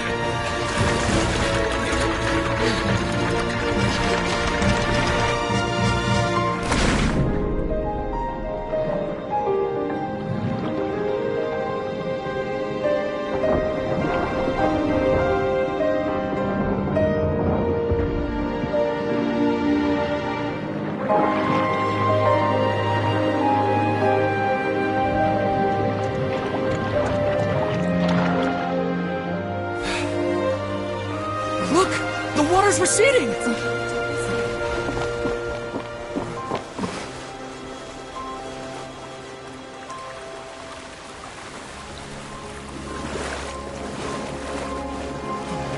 It's a miracle! Water's receding.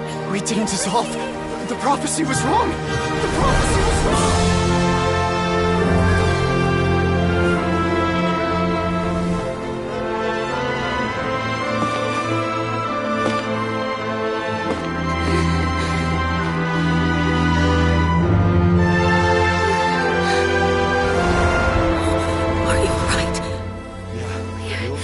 We're saved. The prophecy was wrong.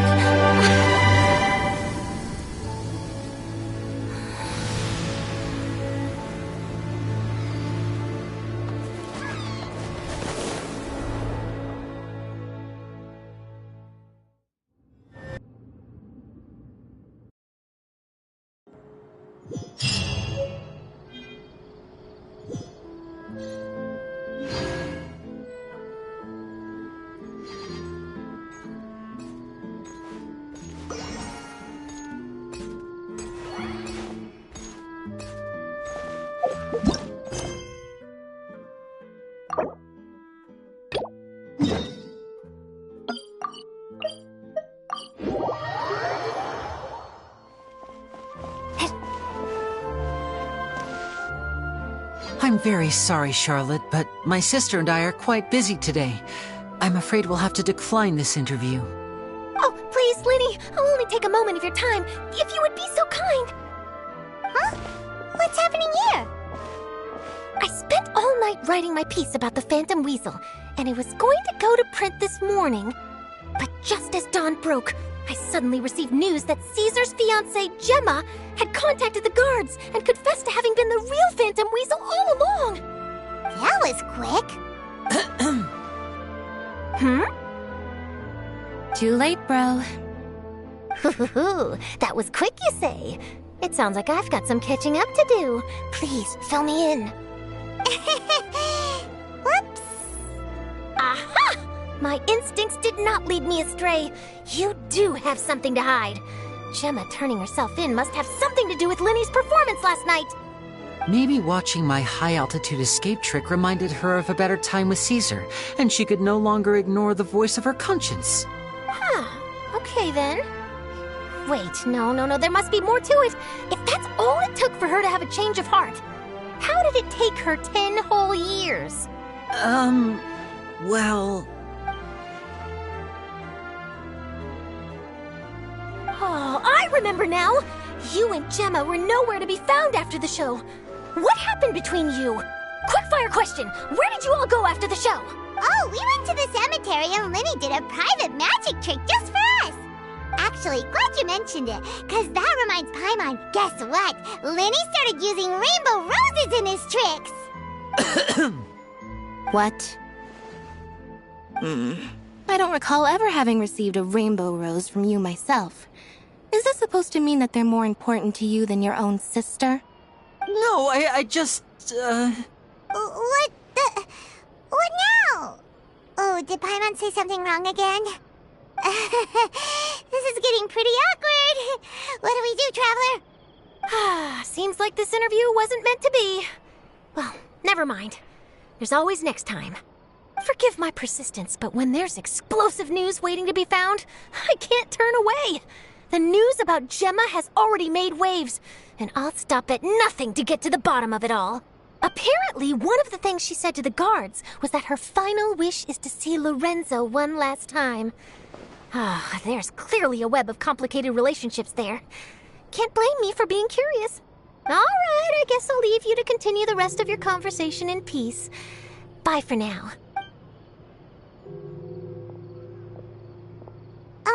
Lynette? Paimon didn't mean to... Don't worry, I wasn't angry. I was just trying to distract her. Oh, really? Oh, thank goodness. You scared Paimon there. Phew. You and me both, Paimon. You and me both. At least it did the job, right? Please, take good care of that rainbow rose. I'd be really upset if you lost it.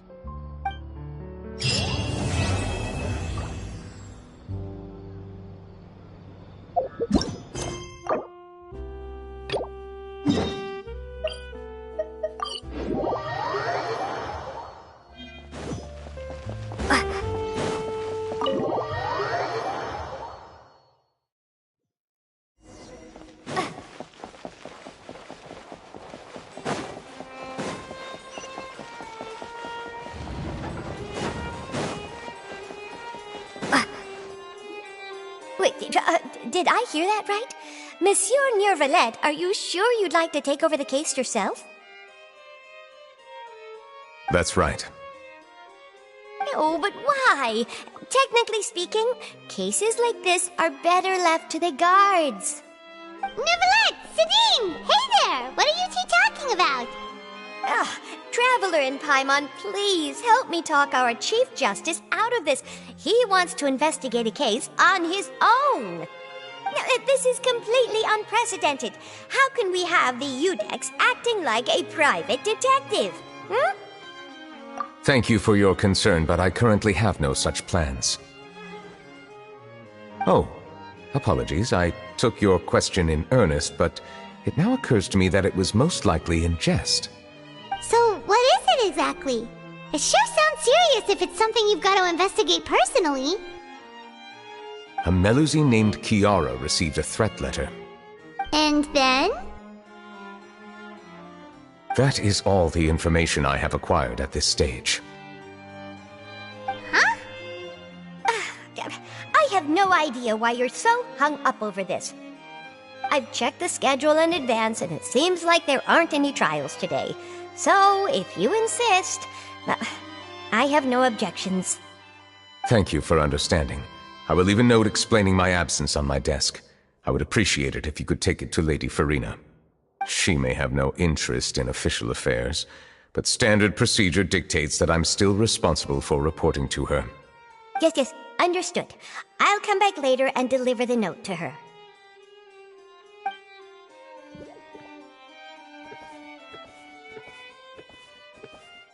Judging from Sidine's reaction, it must be pretty rare for you to investigate stuff personally. What's so special about this case? I cannot tell you just yet, but it reminded me of certain past events. There could be complicated conflicts of interest behind all this, so I must eliminate all risks in advance. Come on! Stop being so secretive! We still have no idea what's going on! It is not my intention to keep you in the dark, but I need some time to revisit those memories and collect my thoughts. Long story short, a little more than 400 years ago, I became the Iudex of Fontaine and initiated a series of institutional reforms. There were few people I could trust, but I had two subordinates who were exceptionally trustworthy and capable. Carol, a Melusine, and Vautrin, leader of the Special Security and Surveillance Patrol. They must have been amazing people to receive such high praise from you! Indeed. Unfortunately, I wasn't able to protect them. The reforms damaged the interests of some, and the more conservative faction took advantage of Carol's identity to instigate political unrest. Ultimately, they wanted me to yield more of my power. The incident resulted in Carol taking her own life, and Vautrin being exiled. From then on, I've been especially careful when dealing with cases related to Melusines. All Melusines used to live a secluded life away from human society. I granted their wishes when some of them, including Carol, asked me to bring them to the court of Fontaine. Many common folk believe that I share a special bond with the Melusines, and whatever they do can be traced back to me. Some of them, especially those who hold a grudge against me, exploit that belief and stir up conflict over Melusines in an attempt to lay the blame on me. I have nothing against the opinions of others, but the moment a whirlpool of conspiracy forms, it inevitably affects the innocent. It has already happened once, and I want to make sure it does not happen again. Even so, why do you have to be the one investigating? There's the guards, the Marechaussee Phantom, and the Special Security and Surveillance Patrol.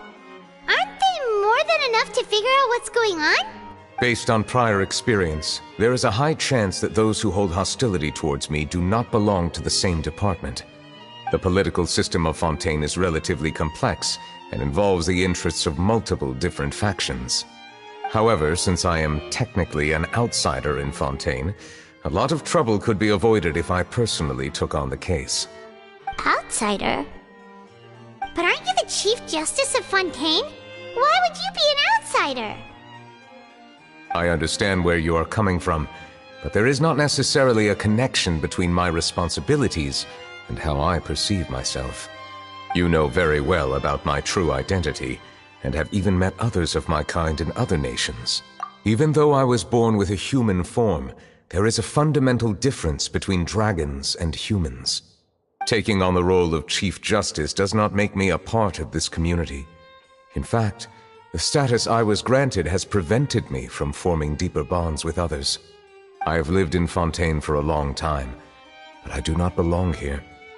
That is why— Yeah, we have nothing to do with all those organizations anyway. So how about we come with you on your investigation? Let's team up and round up all the bad guys lurking in the dark. That does not sound like a bad idea. I rarely investigate cases on my own, but with professionals like you around, I'm sure it will go a lot smoother. Oh, Paimon's starting to get a little embarrassed. Just leave it to us. I will write my note of absence right away. Let us depart together once I'm done. Let us go. We should visit Kiara first and try to gain a better understanding of the situation.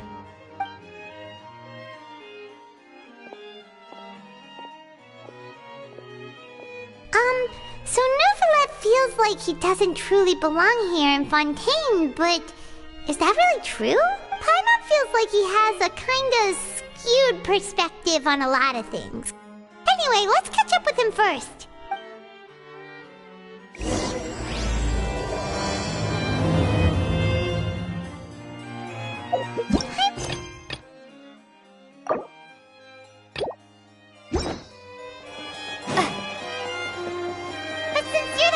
Dragon, would a dragon out of water suit you better? Thank you for your suggestion. I will consider using the more accurate term in private occasions. Please allow me to rephrase. Has a dragon out of water? Ugh. That sounds kind of weird. Let's stick with the previous version instead.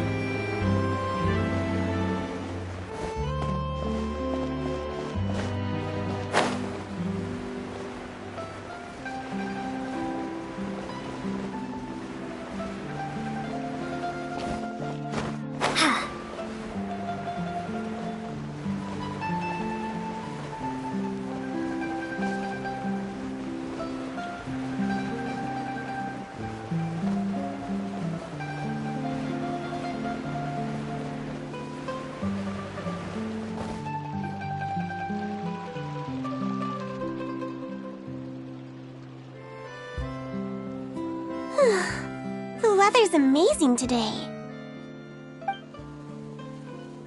Kiara. Huh? Monsieur Neuvillette! And you are? Oh, I remember. You're the Traveler and Paimon. I've heard about you. Aw, she's adorable! Hey there, it's nice to meet you. Thanks for the compliment. Is there anything I can do for you? I heard from Sidine that you received a threatening letter. A threatening letter. Oh, right! I remember now. The letter fell through the crack in my door as I was heading out this morning. It said something about catching me, so I thought someone wanted to play hide and seek. But Sidine told me it was a threatening letter, and that I could be in danger. But that's not gonna happen with everyone looking after me, right? Have you run into any suspicious-looking people recently? Suspicious-looking people? What counts as suspicious?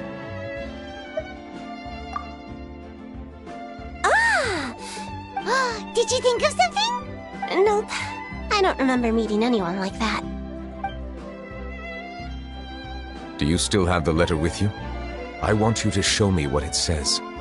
Oh, let's see. Found it! Now then, get lost. If you don't leave the Maréchaussée Phantom, I will come and catch you in person. Don't say I didn't warn you. A simple threat. Neither the handwriting nor the content itself reveals anything about the writer's intention. We can't rule out that possibility. Since you can't think of anyone suspicious, I will be heading back to the Palais Mermonia. Kiara, you should come with us. It's safer if you stay close by. Sure! Wait, no. I still have a case to work on. I promised Alof that I'd check on her place later. But you are being watched right now. Going off on your own could be dangerous. And that's where we come in to help. We'll stay with Kiara and make sure she's safe. With us around, anyone scheming to hurt Kiara can forget about it! Thank you, Traveler. Big Sis Paimon. Don't worry, your Big Sis Paimon is super strong! All right, let us go our separate ways for now. Please take care of Kiara. We'll take her to a lost place right away! See you around! So, Kiara, let me think. 1, 2, 10? I can't remember. But I remember coming to the Court of Fontaine with Carol and Neuvillette. That must have been a long time ago. Carol? Didn't Neuvillette mention her just now? That was more than 400 years ago! Why would Paimon be a big sister to you? My memory isn't that good. But Carol told me I could address others based on how I feel about them. Paimon feels a lot more grown up than me, so you're a big sis. Huh, Paimon sees. Hey, Traveler, did you hear that?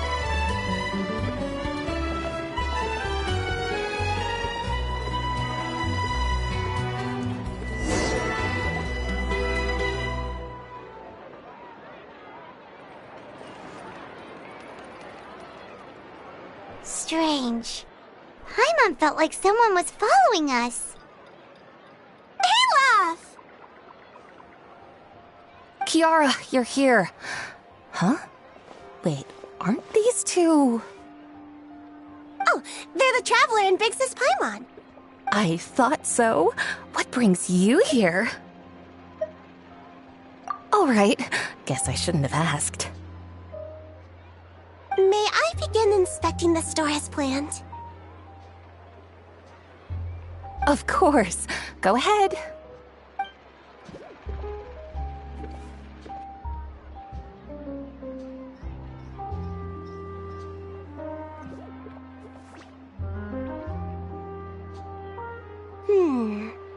No hazards detected. You've cleared the inspection. Seems like the criminal from that case last month never set foot in here at all. That was quick. What were you inspecting? I took a look around the shop. Neuvillette says that us Melusines have special eyes that can see things people can't. Things like bloodstains. No matter how hard you try to clean them up, we Melusines can see their residual stains for some time. Pretty cool, huh? All right. Now that you're done inspecting, can we have a chat? Hear me out. I'm planning to release an outfit for children next month and wanted to hire you as my model. Is that okay with you? Of course! Is there anything I need to do? Please wait a moment while I take your measurements. The sample should be a perfect fit. Seems like they get along really well. Huh? What are you looking at? Is there really someone watching us? Shh! Let's sneak over and take a look.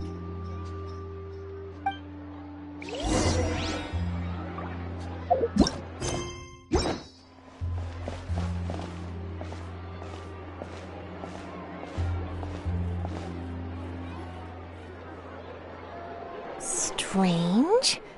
Why isn't he back yet? Gotcha! Ah!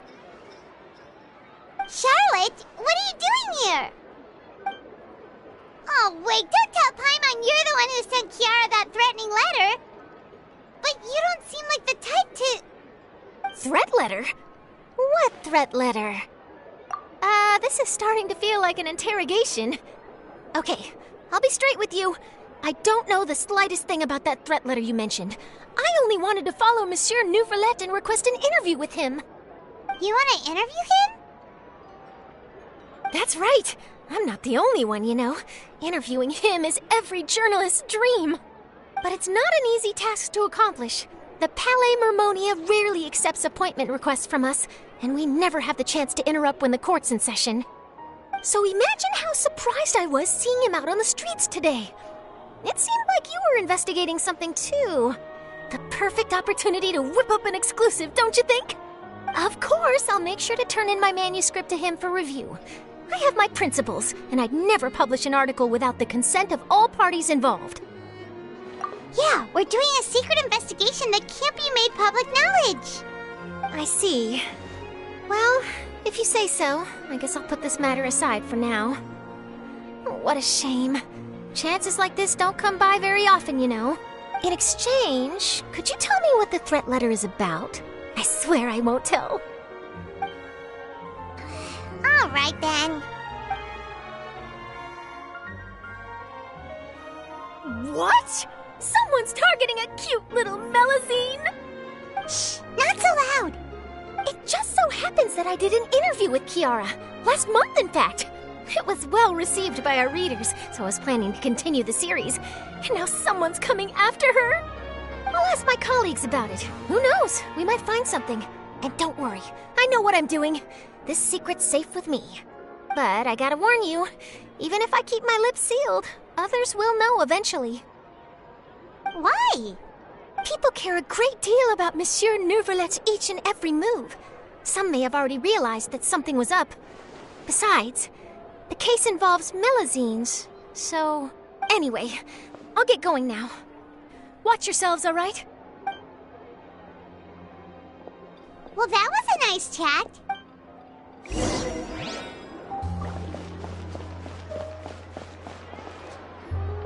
What do you think? The design looks pretty good, huh? I think it's great! Huh. It's very pretty indeed. Clorinde! What are you doing here? It seems that you just showed up out of nowhere. As I passed by the Palais Mermonia, I heard that Neuvillette was investigating a case with you. Technically speaking, he and I are under an employer-employee relationship. It didn't feel right to have my employer personally take on such trivial cases. I happened to have some time at the moment, and came to take a look. I sometimes have my clothes custom-made at this boutique, in any case, so we always have a lot to talk about. Ah, Neuvillette sure is lucky to have someone like you. Leave this to me. You should go meet up with Neuvillette. Okay then, we'll leave Kiara in your hands. Come on, let's go find Neuvillette.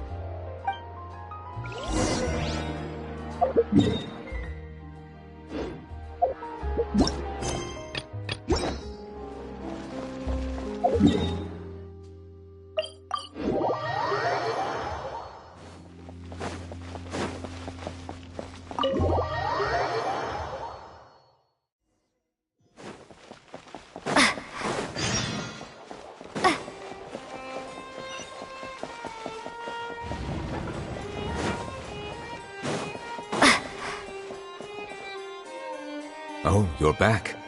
Is everything all right? We ran into Clorinde. She offered to help us protect Kiara. That is good to hear. I trust her abilities. It looks like Kiara is in good hands. We thought so Well, did you find any leads? I've been looking over the case records, specifically inspection reports submitted by Kiara and major cases I've judged over the past decade. I've come up with 2 plans. On one hand, I could start with Kiara and track down the group behind all this step by step. On the other, I could also analyze the conflicting interests of these major cases and confirm my suspicions if there is indeed a mysterious group that bears a grudge against me. They both sound like pretty solid plans, but can you really finish browsing through all these documents? That's a lot of reading even for Paimon. Don't worry. I'm a fast reader when it comes to official documents. After all, I have several hundred years of reviewing under my belt. Well, if you read through them, we have nothing else to do. Thank you. I will continue looking through the ones piled up on the desk, but feel free to browse through anything else in this room.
Have you made any progress? We skipped through some of them, but there wasn't anything useful.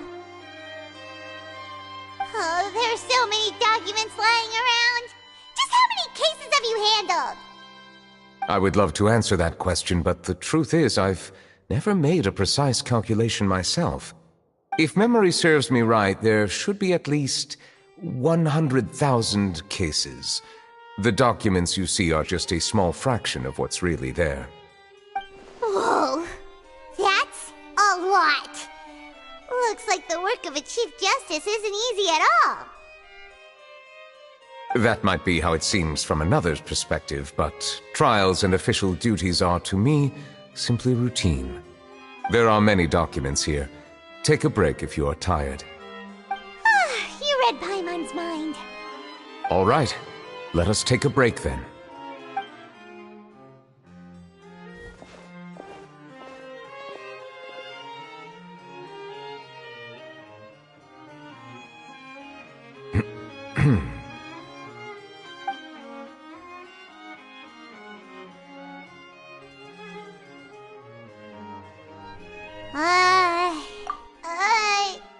Even though resting is a part of taking a break, shouldn't we at least talk about something?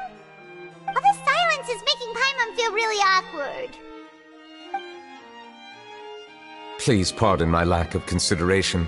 People rarely come to the Palais Mermonia for matters outside of work. To be quite honest, I am not sure what we should do. Would you like to have some drinks, perhaps?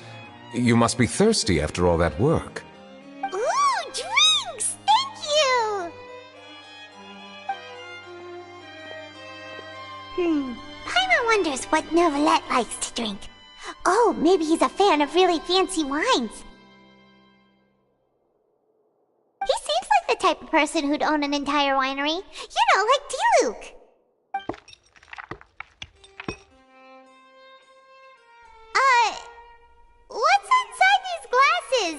looks just like water.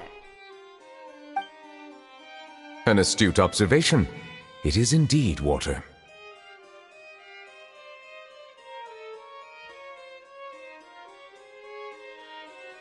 So it's just plain old water? What did you think it was? Since you're the Chief Justice and all, Paimon thought you'd prefer something more sophisticated. This water is indeed very special. It would not be an overstatement to call it sophisticated. Huh? I believe you've already tried Fonta. In fact, there are many other drink factories in Fontaine, including those that specialize in packaging pure drinking water. Said water is sourced from all across Teyvat, including Mondstadt's Cider Lake, Liyue's Chintsa village, and Inazuma's Konda village. Here is one of their latest products, water from Sumeru's Apam Woods. If I were to comment on their mouthfeel, the waters of Cider Lake warm the heart, the waters of Chintsa village have a poignant touch, while one might call the waters of Konda village placid. Distinct differences exist between the waters of each area. You will appreciate their intricacies once you taste them carefully. Really? Let Paimon try!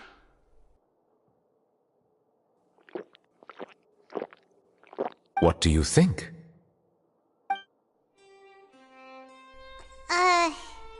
Nope. Paimon couldn't taste any difference at all. Isn't this just normal water? How regrettable. It seems like you still have a long way to go in refining your tastes. Hey, this doesn't have to do with refining our taste. Paimon's pretty sure most ordinary people can't tell the difference. How did you do it anyway? Oh, could it be because you're the Hydro Dragon? We are allowed to bring that up, right? Since no one else is around? Oh, Paimon's been wanting to ask this for ages. If you're the Hydro Dragon, why would you become Chief Justice in human society?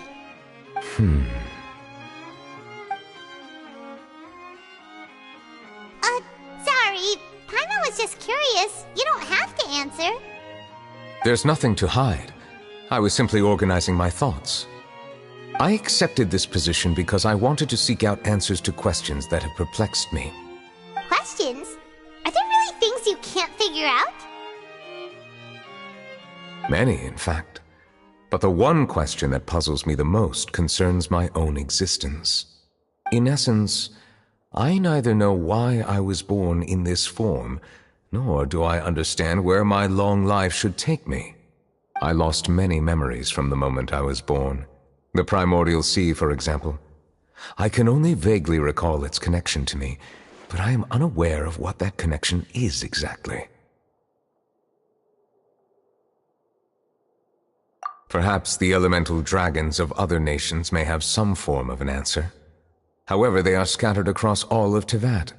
Abruptly visiting could very well pose an unpredictable risk. True. Some of them have very unique personalities, too. I have been holding on to these unanswered questions for a long time. But there is one thing I've discovered along the way. My emotions easily resonate with those of others. Even I don't have the slightest idea what they mean. My guess would be that there are at least some similarities between humans and myself. By observing their behavior, perhaps I could one day understand the meaning of my existence. Have you made any progress then? Perhaps, but I find such progress difficult to describe. As an outsider, chances to engage in meaningful interactions with others are few and far between. That's why I'm quite thankful for this chat. Such opportunities are rare. Alas, time is limited. We should move on with our investigation. Are we gonna continue reading these documents? Paimon's getting dizzy already. I wasn't able to find any leads even after browsing through most of the documents. But while we were on the topic of water a moment ago, another idea came to me. Water?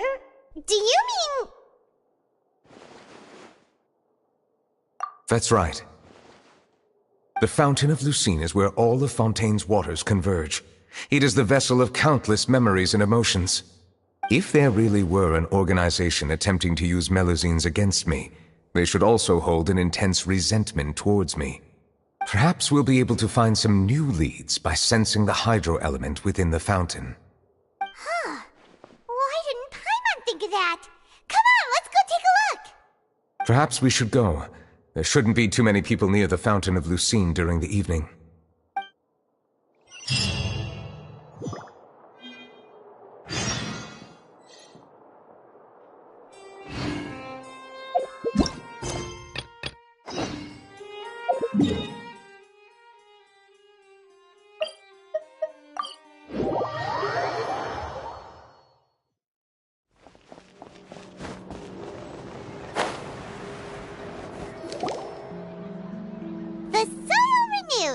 The Sphena di Rasula attacks post-disaster rebuilding.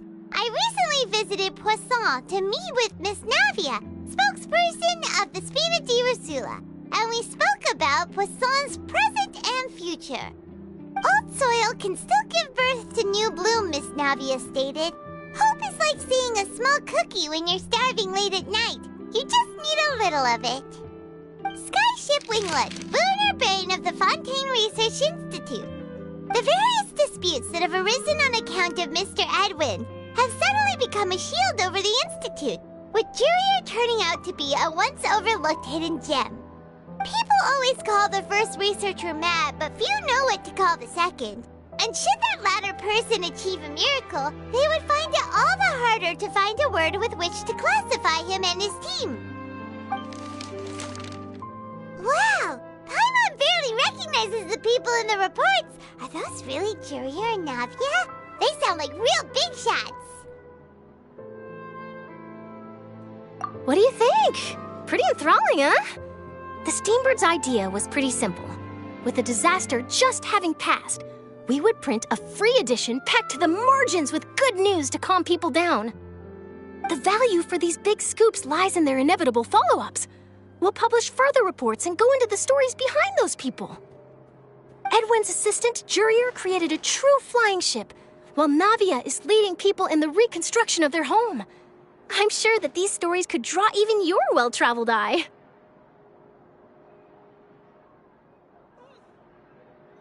Paimon's curious too! Wait a minute. Didn't we watch everything happen from start to finish? What's there to be curious about? And that's exactly why I'd like you to come conduct interviews with me. You're the best incubators of news, if you haven't noticed. And also, with you around, I'm sure I'll get to see that Duke. Are you sure? Hasn't he turned you down several times already? Oh, this time will be different. Come on, let's head to Poisson first, and then make a trip to the fortress. There are some things you'll only know when you get there.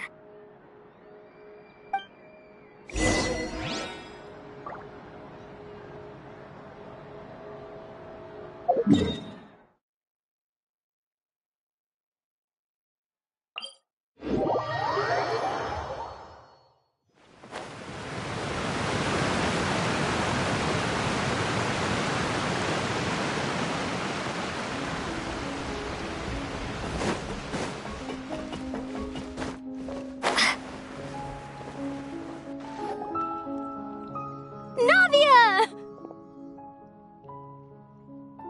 Oh, it's you. What brings you all here? Hey, we're just having a look around. I'm here to update myself on how things are going here.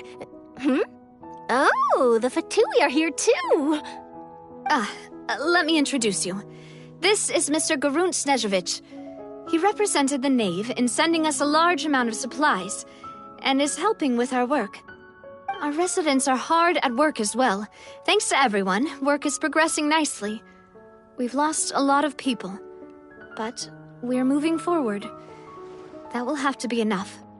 Hello, Miss Charlotte. I'm a big fan of yours. I especially like that article you wrote last year about Fontaine's stray cats.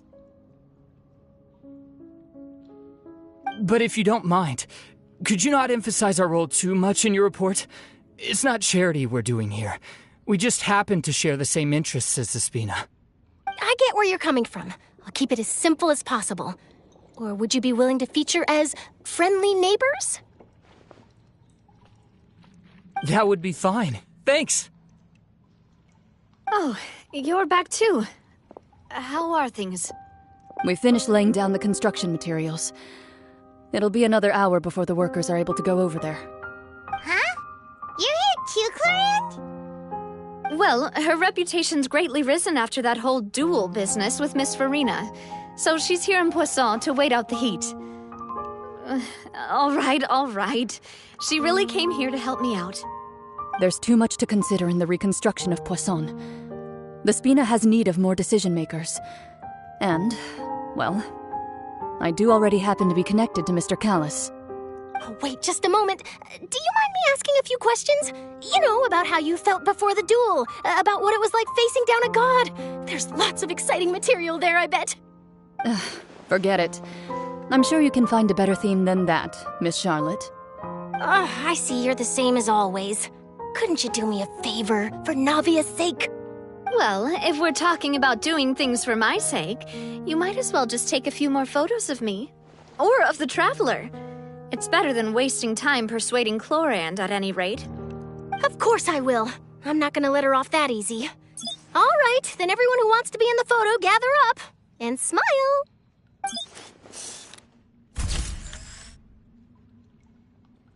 How did it go? Was it a good shot? Did Paimon look cute in it? Not bad. Your addition really helped the composition of the picture. All right, hang on a moment. Let me snap a few more shots.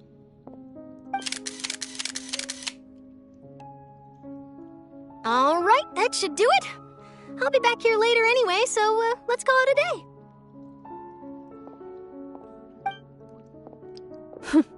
You're very quick. Speed is of the essence when it comes to the news, and freshness is the key. Also, not to brag, but I'm pretty good at building connections.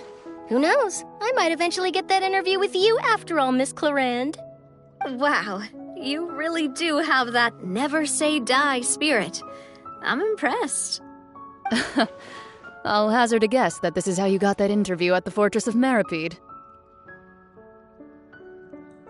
Whoa, you're well informed. Let me make a guess, too. I asked Sigewinne, who told Monsieur Neuvillette, and he told you, right? That's a very complete information chain. In truth, all Monsieur Neuvillette asked me was, when did the fortress become so friendly towards the media? I told him that it was best not to speak too soon. There's no guarantee that Wriothesley will make a personal appearance. You're right. I've got to treasure every moment I have with them. In which case, I'll be making a move first. Stay safe now. And tell me if you hear anything interesting. I'll treat you to afternoon tea in exchange.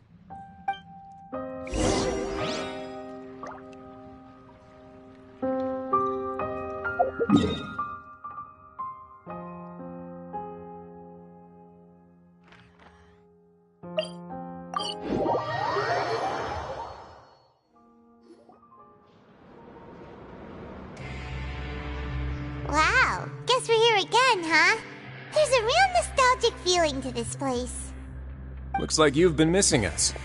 Duke! Did you come all the way to the entrance to greet us? Of course.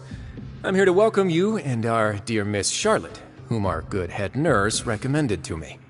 It's an honor to finally meet the much-rumored Duke. Thank you for consenting to my visit to the fortress, sir. No need to thank me. But that said, I shouldn't be the focus of your interview. I trust you recall our agreement? Of course, of course. All right then, this way.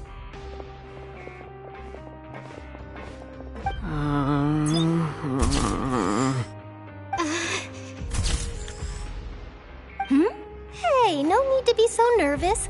I've already taken all the photos we need. Miss Charlotte, do these pictures really need to be published on the cover of the Steambird? It would seem that Miss Lorvine doesn't want her face to appear beside that of Mr. Jurier, Sir, please don't say things like that. But it looks like dear Mr. Jurier denies it. Might this interview be very important to you then? No, I just... This is my first time being interviewed, and I'm very thankful to the Steambird for... Now, I might not look it, but I actually did meet Mr. Edwin once. And I'll be honest, I enjoyed chatting with you more. You've definitely got more of that genius vibe going on. The boat that brought about a miracle, the ark that saved the people. Why, you recreated a myth back there, like an emissary of legend. Still, if I might ask, where's that flying ship now? Huh! Looks like Charlotte's trying to get herself another exclusive scoop. I have to apologize, but that ship is presently in the bowels of our factory. I'm afraid it won't be easy for you to get a shot of it. Really? Well, then in that case, could I have an interview with you to make up for that loss?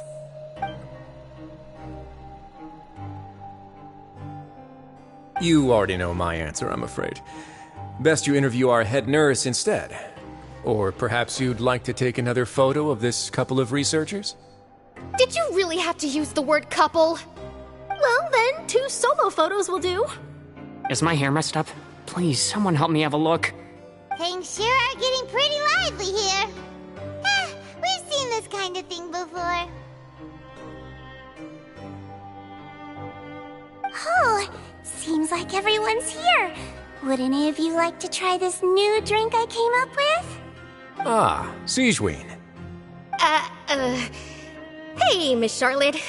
Why don't you, take some pretty photos of our head nurse? Sure.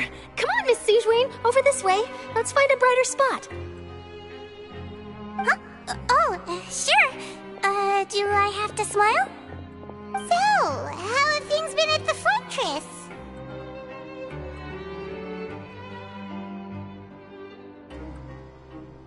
Same old, as you can see. Fontaine's undergone some changes, but this place is still more or less the same. Other than that flying ship, it got a tad too much attention, I think. That's why I decided to let the interview go through. We should direct more public opinions toward the behind-the-scenes heroes. Am I right, Mr. Jurrier? Miss Lurvine? You're too kind, sir. I believe that you too should have your day in the sun. Not that you would want that, which is a pity. I'll just leave the spotlight to you two.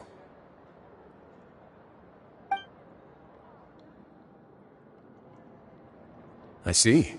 Lots of things happened that day, huh? Anyway, regarding that Harbinger, I'm not sure you remember, but his 3 young followers are still waiting for his return. He sure did win them over, huh? I'll tell them that there's good news and bad news. The good being that their boss seems fine, and the bad being that they must face extended sentences for abetting his escape. Oh, actually, what about you? Are things gonna change for you too? What change can there be? The fortress will keep chugging along, and so will my duties. As to what Miss Furina's departure will mean for the nation, and if our laws and governance will be transformed, we'll leave those to the folks in the overworld. Hey everyone, the photo shoot's done. Good. In that case, let's call it a day here. Thanks for your cooperation. Come on, Traveler, let's go. Till next time, everyone. There'll be a next time? Maybe. Who knows? I might write a story about the underwater factory next time. Until then. All right, last stop, the docks.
Navia mentioned that she stayed in touch with Linny and the others after working together. Apparently, they've been at the docks distributing these strange pockets the whole time since. Traveler, Paimon. Ah, and Miss Charlotte, too. Would you like a magic pocket? What sort of gadget is it? It's a wondrous bag that can be used to carry many things. The water level has returned to normal, but if you see any of your things floating around, you can use this to carry them. Or you could trick a friend into doing it for you. Trick a friend? I wonder which of my friends would fall for that.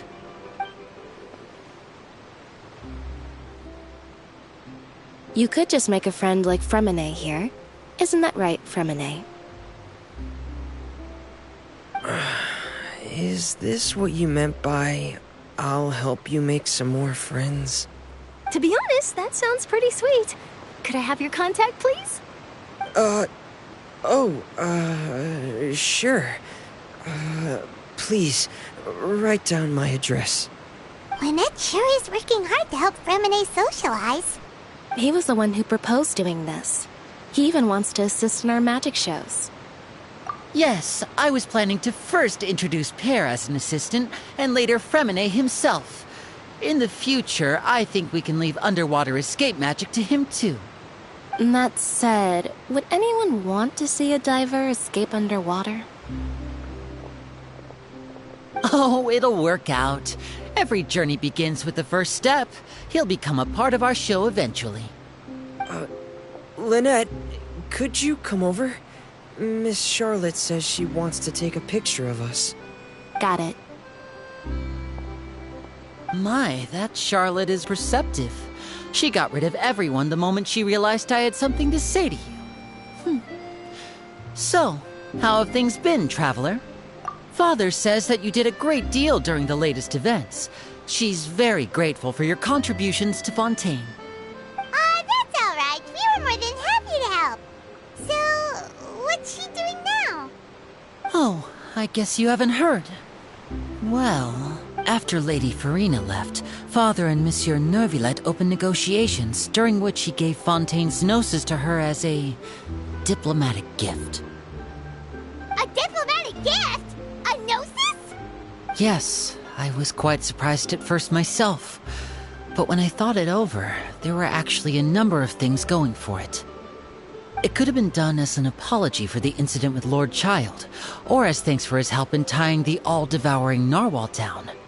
Furthermore, Father did also lend significant aid to Fontaine and Poisson. Well, that's true, but this is a gnosis we're talking about. Doesn't this seem a bit irresponsible? I would agree, but I've also heard that it seems that Monsieur Neuvillette has had a significant change of heart regarding the matter. So there's some reason for this that only Neuvillette knows about?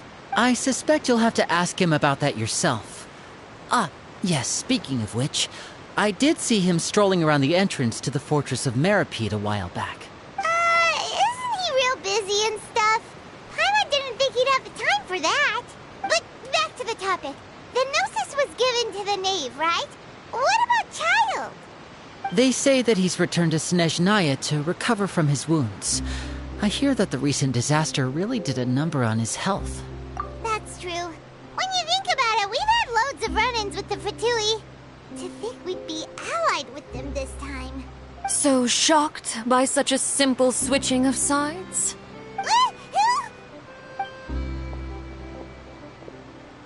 Father! Well, what do you know? Come to the docks to see how my children are doing and meet the Traveler by chance. Please do not pay my accomplishments in Fontaine too much mind. I would have done them regardless. Are you going to take the gnosis back to Snezhnaya?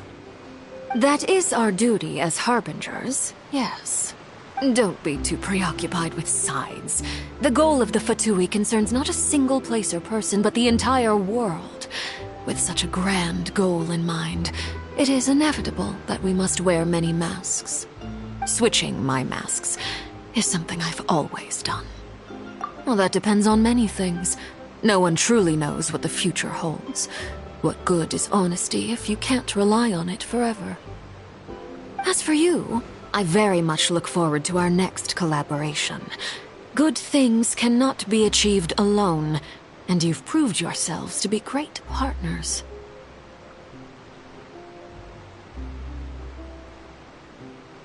A vision? All right. I'll remember to return it. Thank you for keeping it safe for him this entire time. And that's a wrap for me. Huh? You're... Greetings, Miss Journalist. Hello. If I'm not mistaken, there are diplomatic channels I'll need to report to take a photo of you. That is correct. So forgive me, but I will not be able to serve as a subject in your article. However, feel free to write as much as you'd like about our dear magicians and our upcoming rookie talent. I will. The sea breeze is quite pleasant. I shall continue my walk while the weather remains so agreeable. Farewell. Farewell, Father. Oh, she has such an intimidating presence. I didn't even dare to take a picture. Thankfully, I've already wrapped up all my pre-scheduled interviews. Thank you all. This'll be more than enough for me to write about, I'm sure. Don't be too nervous. Why don't you take a magic pocket before you go? Here, Traveler, Paimon, you take one too. To move things about? That's right. Funny. I was giving out magic pockets when we first met too. And what do you know? I'm doing the exact same thing right now. So many things have happened, but the pockets are still the pockets. I guess this must be life. We will all follow our own paths, and serendipity will lead you to your fated friends. All right then. We'll be handing out pockets in some other districts later, so we'll get going now. Have a good day, you two.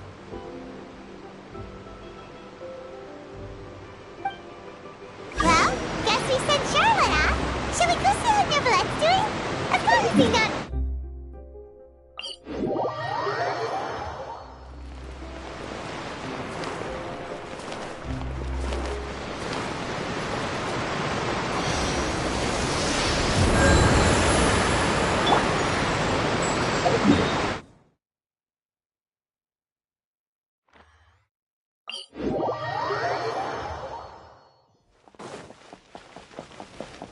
Monsieur Neuvillette? I probably shouldn't disturb them. Looks like we got lucky today. There's hardly anyone around. What should we do next? Oh, Traveler, can you still hear the voices from the fountain? Perhaps leave the investigation to me. I need you to take a few steps back and keep a safe distance. A safe distance? Neverlet, what exactly are you...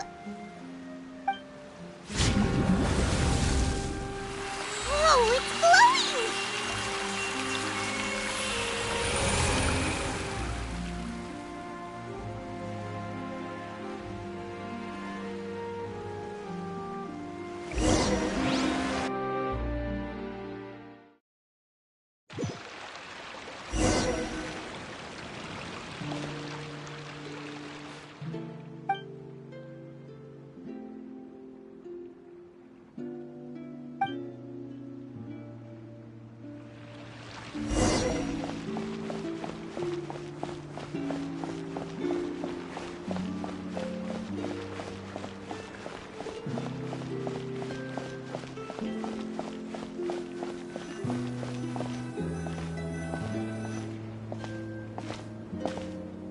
Thank you for bringing us here, Monsieur Neuvillette. The Cour de Fontaine is truly incredible. There's so many things I've never seen or heard before. I understand your excitement, but there's no need to thank me. Although I have responded to your wishes, it was not without personal interest. Melusine's special sight make them especially suited for joining the Maréchaussée Phantom.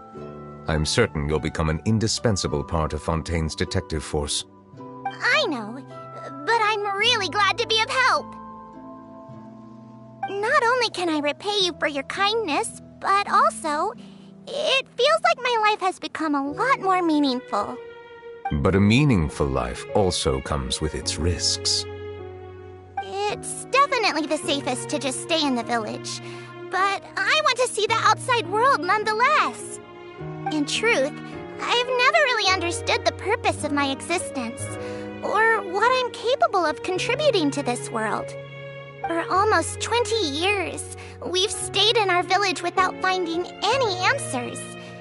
That's why we wanted to leave our village and look for the meaning of our existence elsewhere. I understand your confusion. In fact, I feel the same way. I too came here for an answer to my questions about my own existence. Really? Could you tell us what we should do to fit in as you did?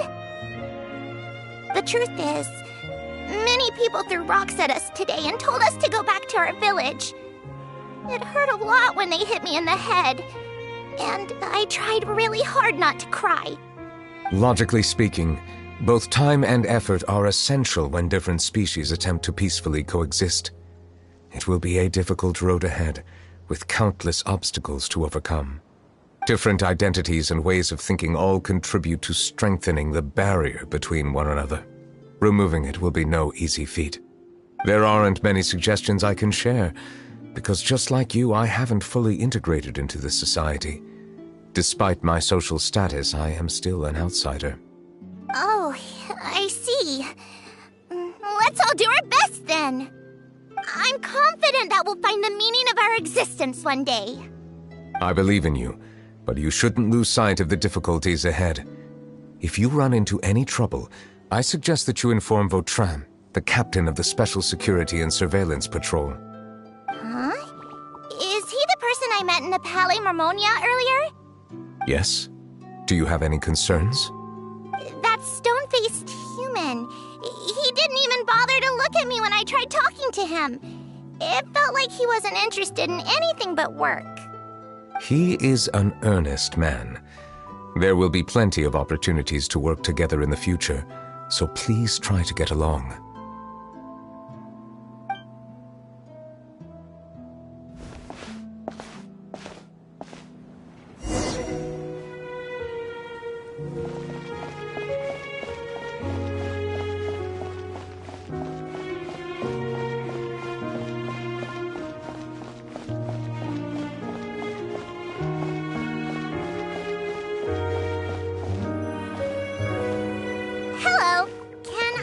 Anything. Thanks, but no need. Oh.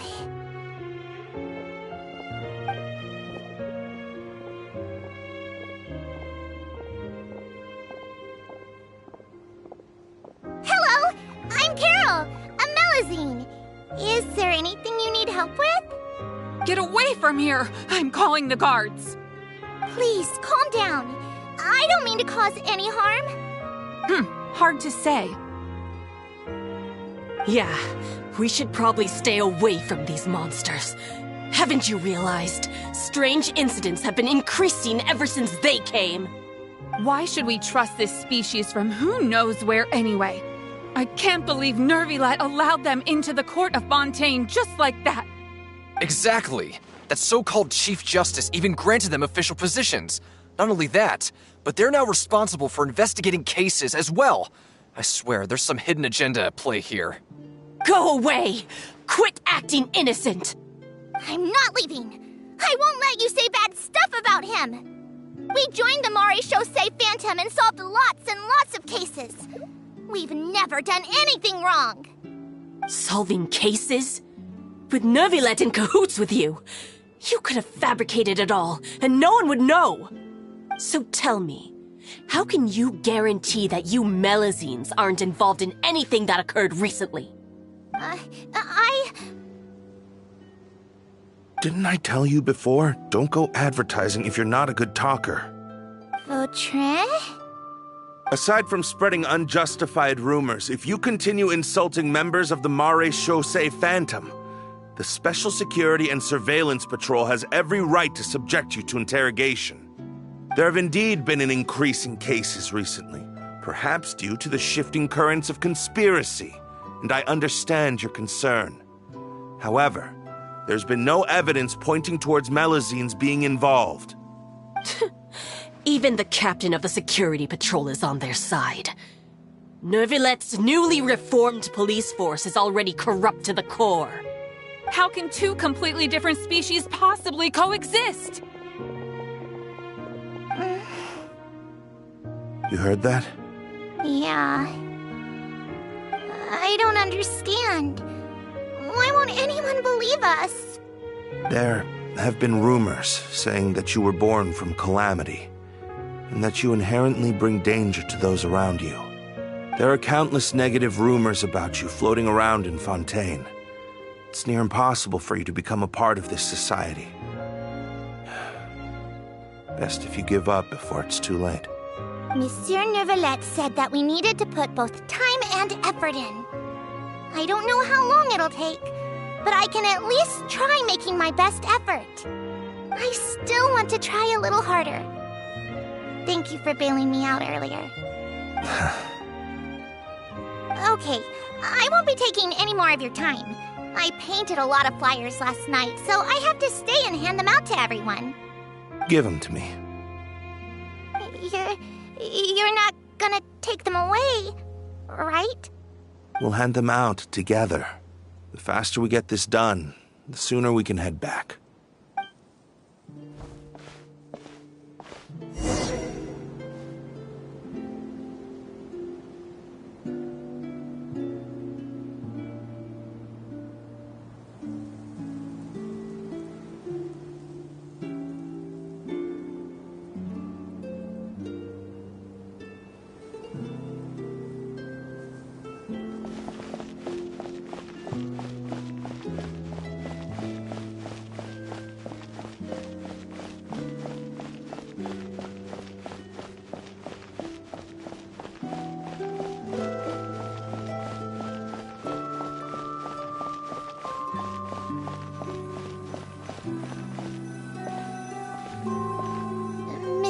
Neuvillette, what's this?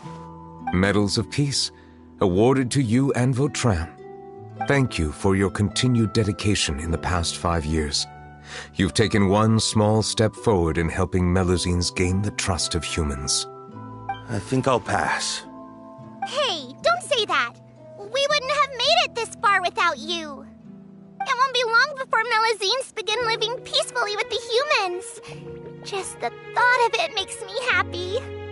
Don't keep your hopes up. We've barely scratched the surface. There's still a long way to go before that dream of yours comes true. You blockhead! Don't ruin the mood! Vautrin brings up a good point. The trust humans have placed in you is still very fragile. Any small incident could undermine the hard work you've put in. Please be on your guard for the next few days. Yes, sir. Okay, got it.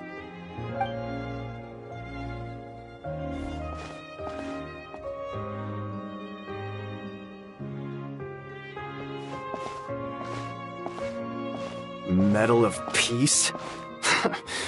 Peace isn't going to give us back what's rightfully ours. Are you sure we should do this?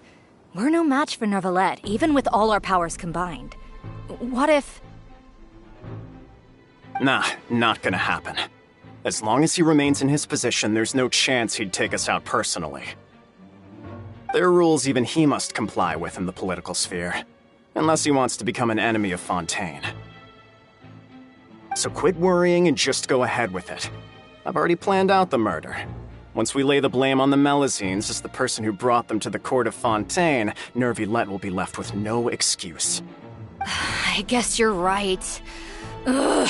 If he just left things the way they were, it never would have come to this. But he's forced our hand. Time to teach him a lesson.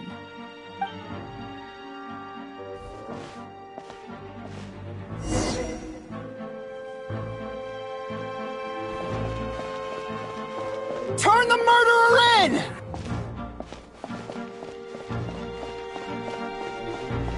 Melusines can't be trusted! That goes for Neuvillette, too!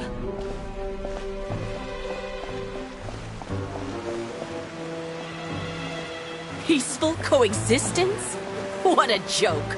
Get out of the court of Fontaine and don't ever come back!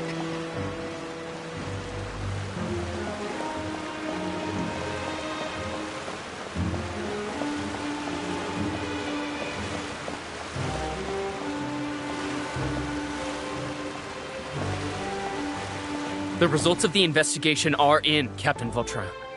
Go on. There is no direct evidence, but reasonable inference indicates that the ones controlling the situation are supporters of the old regime, whose interests have been undermined by the reform. They tricked Miss Carroll into going to the crime scene and pressed charges against her. After that, they incited panic among the people in order to make Monsieur Neuvillette confess to his mistakes and yield up power.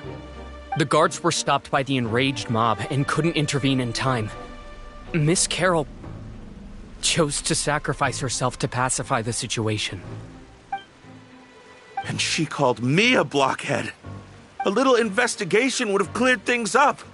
Why didn't she wait until we'd established the truth? She didn't have to prove her innocence like that. The situation had rapidly escalated to a physical altercation between infuriated citizens and the guards. Miss Carroll might have thought there was no better plan. That is indeed something she'd do. Captain Vautrin, should I present these results to Monsieur Neuvillette right away? There's no need. Notify the guards to restrict public access to all information. Restrict access to... Wait, are you planning to... There's something I've never told Carol. I had a little sister named Ilaria who passed away when I was very young. She's just like Carol in every possible way. Innocent, kind, always believing the best of people. People like her are the most vulnerable to deception and betrayal. From the moment I met Carol, I knew that she'd be easily manipulated by others. I kept a cold demeanor and tried lecturing her into giving up. Looks like she was unfazed by that. Yes. In fact, some of her spirit must have rubbed off on me instead. Because I too began working towards that pie-in-the-sky dream of hers. I should have known. Those cowards don't have the guts to confront Neuvillette. They even avoided causing trouble for me. They were after Carol all along. Can you understand how I feel? Right now, there's only one thought on my mind. Only through bloodshed can their debt be repaid.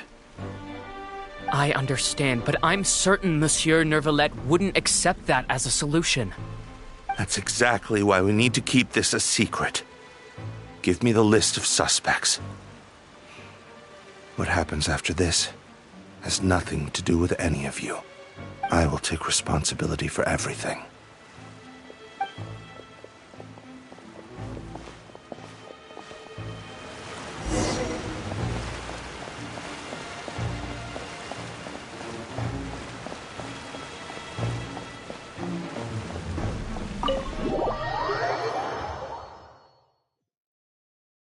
Did you know?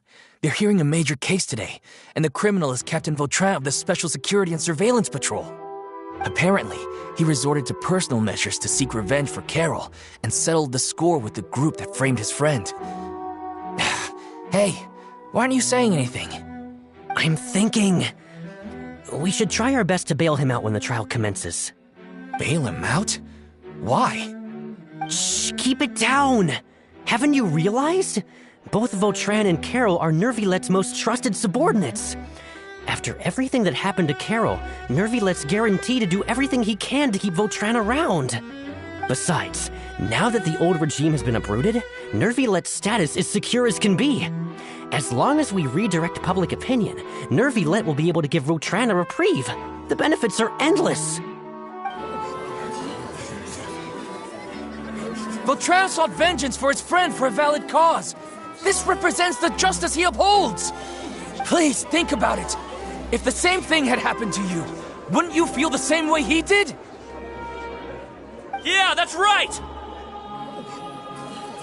This whole thing started because of those despicable cowards who levied false accusations against Carol.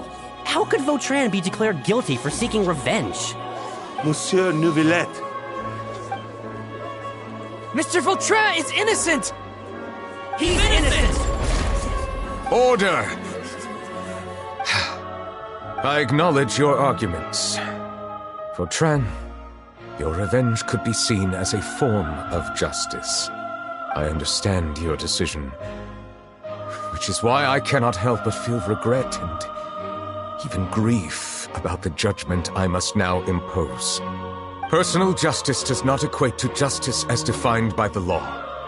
To execute your plan for revenge, you abused your authority and conducted informal executions. Your actions have thus violated the law.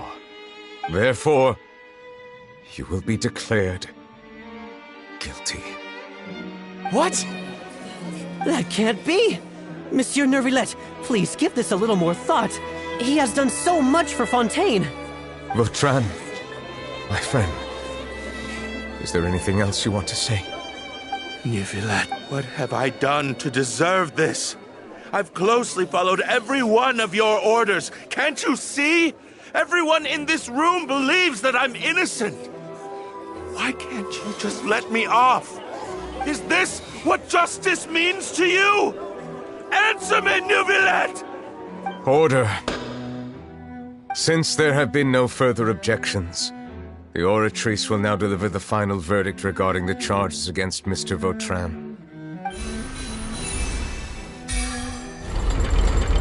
According to the judgment of the Oratrice Mécanique d'Analyse Cardinal, Mr. Vautrin will be declared guilty.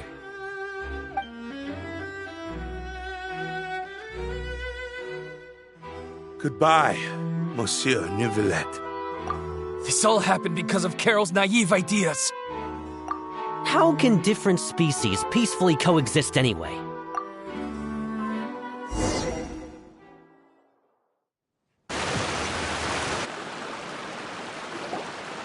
Hey, stop spacing out! What's wrong? Are you not feeling well? Apologies, it seems like my memories got the better of me. I tried my best to suppress the power of Hydro within myself, but it seems like it still caused the emotions within the Fountain of Lucine to boil over, due to my negligence. The overflow of emotions and memories must have affected you as well. Wow. The Hydro Dragon is more powerful than Paimon thought. Anyways, the last time we came here, the Traveler only heard voices from the Fountain of Lucine. No emotions boiling over or anything. It is as you said. This might be because I am different. It is not only the fountain. I can sense emotions from all waters in Fontaine. Rivers, lakes, and even the rain. That sounds awesome! But I rarely ever do anything like this. Emotions carried by water are always chaotic and disconnected. As an outsider, having my mind occupied with irrelevant memories isn't exactly a pleasant experience. Which ones? It's fine. I prefer not to speak of those memories. That does not mean I am deliberately hiding them. It was a coincidence, but perhaps it is a good thing that you saw everything in that form.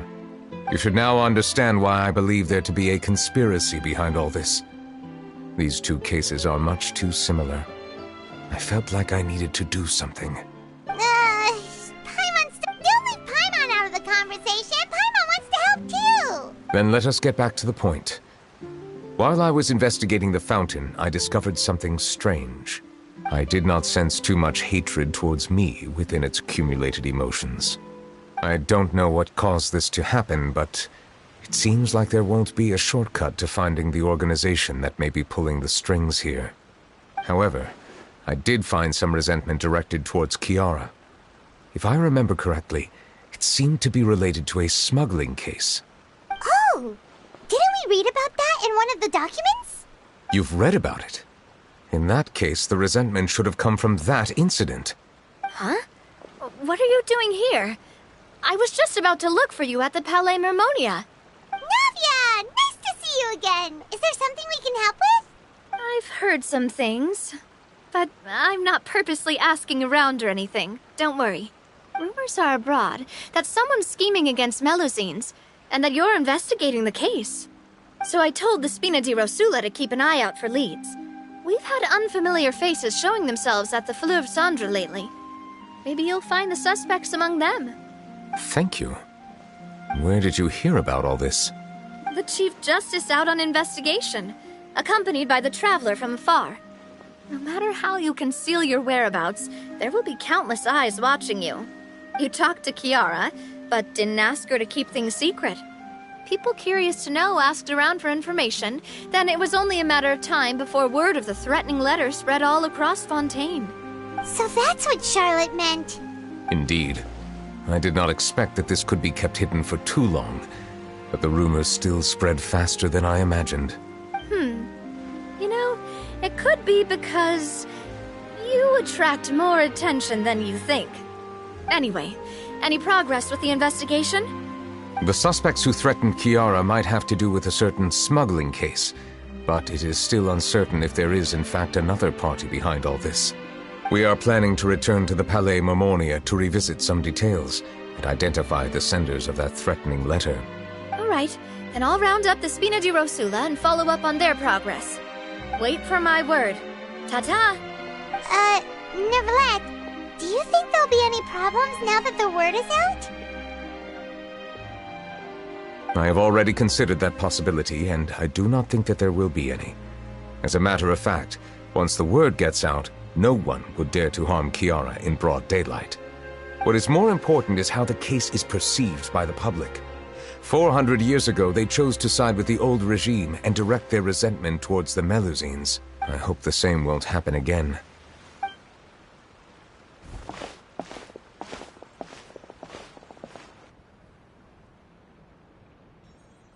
Strange. What are these people doing out on the streets so late at night? Did something happen? Let's take a look around. Have you heard? Someone's plotting against a Melusine. This is 100% the truth. Even the Chief Justice is investigating in person. What? That's it! Who's been threatening Melusines? Show yourself! Our enemies are lurking in the shadows and won't easily reveal themselves. But no amount of hiding will keep us from finding them. That's exactly what I wanted to say. The guards have already begun to take action. We can't just stand by and watch. Think about how much we owe them. Now that they're in danger, how can we just sit back and do nothing? Everyone, please stay alert to your surroundings from now on. If you see any suspicious persons, report them to the guards immediately.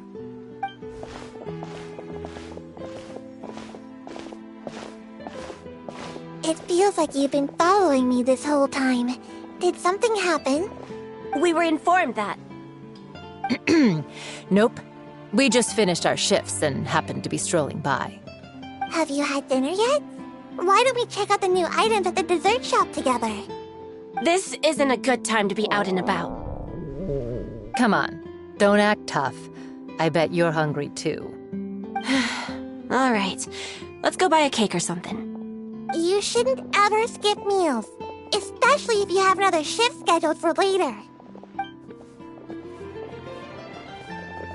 I heard even Nervillette's keeping an eye on the situation.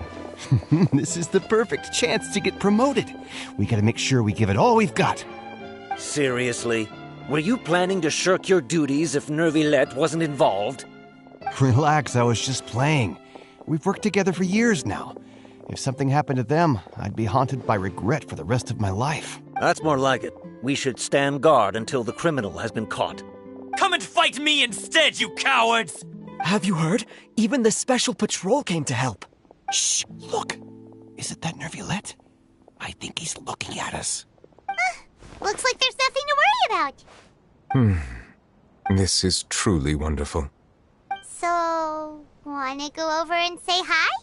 No, I should stay where I am. My appearance could give rise to unnecessary commotion. Let us stick to our plan and return to the Palais Mermonia. The faster we uncover the truth, the better.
think you were going to have free time this hour of the day.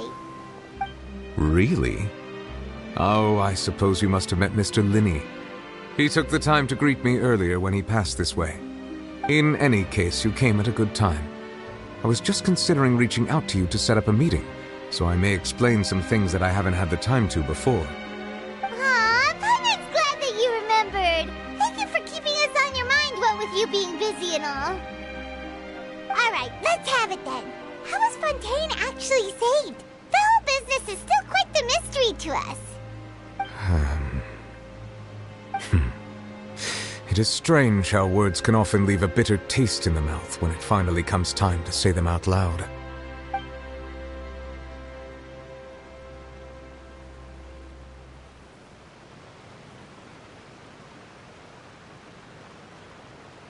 Whoa. So that's what happened?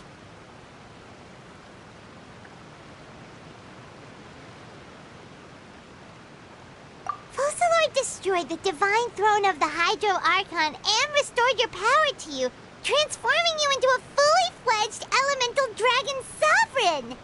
But Paimon still doesn't quite get what you did to save the Fontanians from dissolving. For me, the authority of the ancient dragons refers to absolute control over the hydro element. Fontanians were incomplete humans born of Egeria's use of the power of the primordial sea, with constitutions similar to that of mimics. But so long as those primordial energies remain within them, I could use the ancient dragon's authority to grant them true blood, after the fashion in which life was first brought into being on this planet. In other words, when I gave my verdict, Fontanians became true humans, and thus would naturally no longer be dissolved by water from the primordial sea. Focalor must have counted on you to make that decision as well. Your verdict was the key to making the prophecy appear to have come true while saving everyone.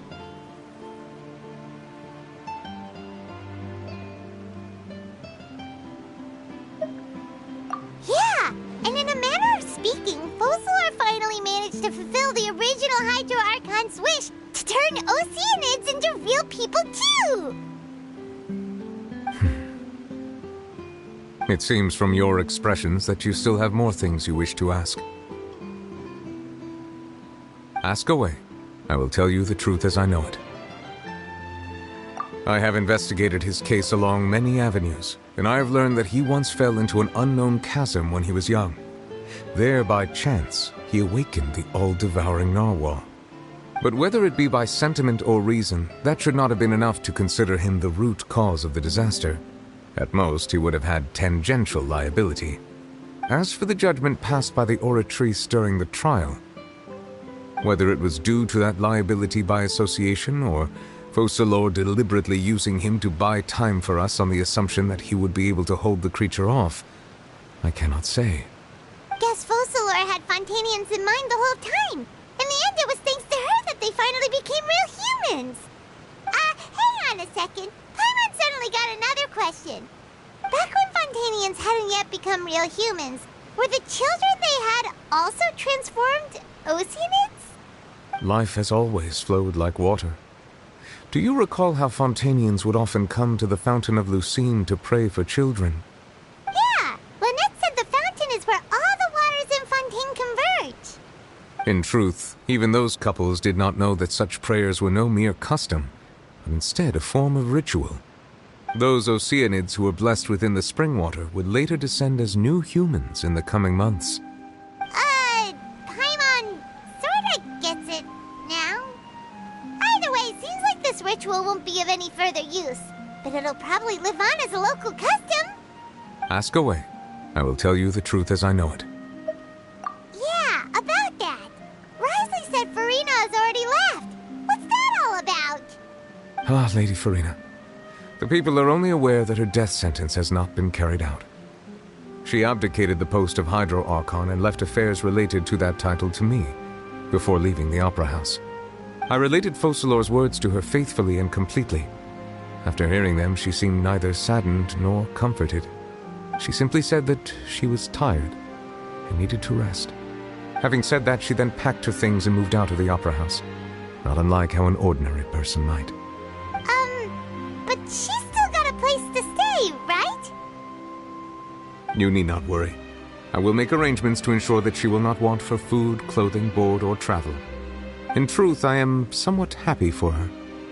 The wear and tear on her spirit will, of course, take time to heal. But now that she no longer has to play the role of Focalors the Hydro Archon, she can finally lay down her burdens and lead a normal life. What about you then? What are your plans now that you've regained your full powers as the Hydro Dragon? After Focalors passed on, the Oratrice also ceased to function. This matter will directly affect our trials. After much careful consideration, I've decided to take over its role in our courts. From now on, I shall hear cases and pass verdicts by myself. Looks like you're still considering stuff from the perspective of the Udex, huh? As an elemental dragon, there are indeed many things that I must do. But this power and this duty, in a manner of speaking, you could say that both were granted to me. As such, before I attend to my other responsibilities, I must first and foremost continue to serve Fontaine as its highest judge. The duty of the Hydro Sovereign and the duty of the Udex shall coexist within my person. Additionally, the Hydro Archon's departure has brought about another problem, which is that the Opera House shall no longer produce indemnitium. That's true.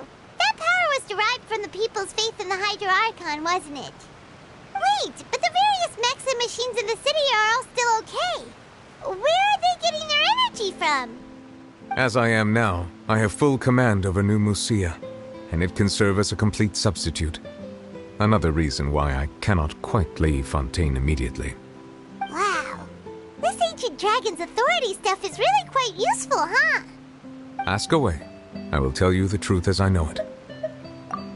Oh, that's right! They say you've given it to the knave as a diplomatic gift or something! Leaving aside their intentionality, the two Fatui Harbingers have indeed done much for us during this crisis. Their sole remaining goal in Fontaine, at least at this point, would seem to be the Gnosis. The Oratrice has ceased to function. The Hydro Archon's divine throne is now no more, and I do not need the Gnosis's power. As such, it has lost all meaning for Fontaine. If the Fatui have impure designs, then we might as well accede to their request now, and avoid unnecessary conflict. What complicated considerations! Paimon thought you were just giving it to them out of gratitude to the knave and as an apology to Childe. Ask away. I will tell you the truth as I know it. You will soon be heading to Natlan, I presume? I'm afraid that I have little talent as a travel guide, so all I can do is tell you what I know about that land. As far as I'm aware, Natlan can be said to be a nation of dragons. A nation of dragons? You mean like you? No, I suspect that I would not find myself welcome there. Unlike ancient dragons such as myself, the dragons of Natlan have undergone long years of development and evolution. Large numbers of them have entered a form of coexistence with humanity. Natlan is also the nation of war. War ravages those lands like an undying flame. There is one other piece of information I got incidentally from my negotiations with the knave that I believe may be useful to you. The Harbinger known as the Captain has thrown his hat into the endless ring of war. The Captain? Sounds like a real tough customer. Seriously, everywhere you look, there's a Fatui Harbinger doing their thing. I suggest that you fully prepare yourself before going to Natlan. In the meantime, Fontaine's doors will always be open to you. Ask away. I will tell you the truth as I know it. Hang on a sec. Paimon's still got a question about Gnosis. When we spoke to Lyney earlier, he mentioned that your attitude towards giving away the Gnosis had clearly changed. We guessed that there might be some reason for it that only you were aware of. No wonder the House of the Hearth is the Fatui's intelligence division. They are certainly sharp. So regarding this specific issue, I was just getting ready to share something with you. What is it? In truth, I exchanged some further words with that lady named Skirk after sending you two back to the surface. It went something like this.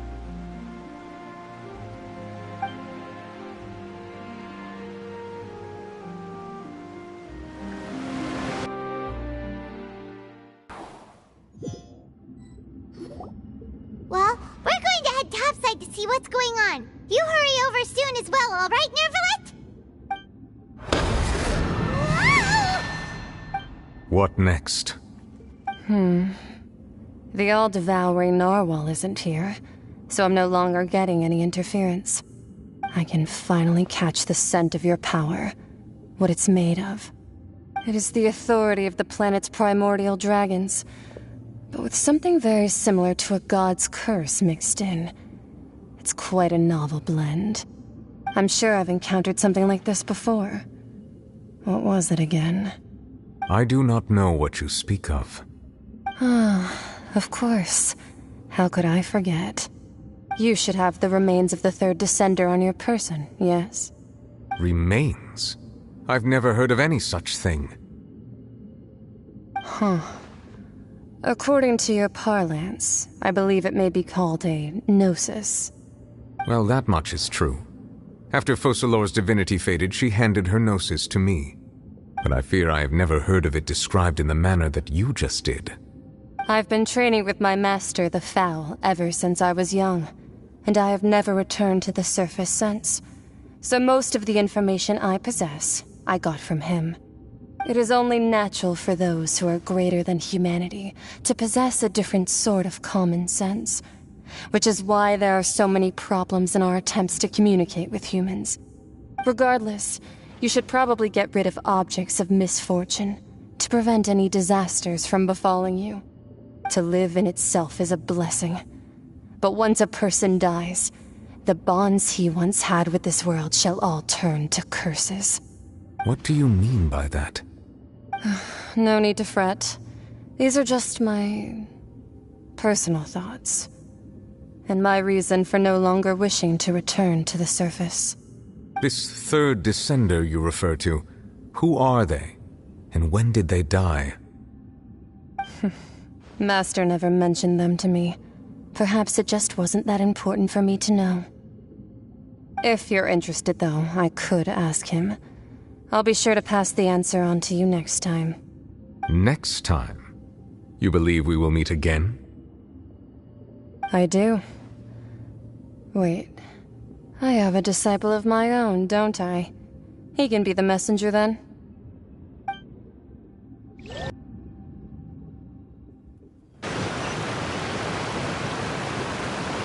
That's what she told me.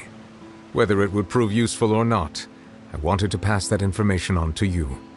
The remains of the third Descender? So that's what the Gnosis actually are. Paimon just thought they looked like chess pieces. How could they be a person's remains? All the same, assuming that there was no misunderstanding or special metaphor at play, that is what she meant to say. And she said that it would bring misfortune and that you should check it, which is why you gave it to the Fatui.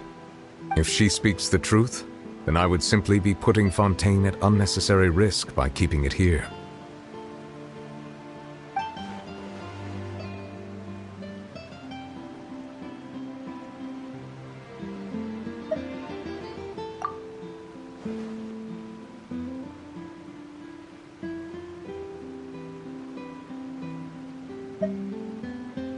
I had guessed that you might already be familiar with this concept, but I did not expect you to be one of them. That means that the Gnosis, which are exceedingly element-compatible and can even enhance elemental abilities, do indeed come from the third Descender.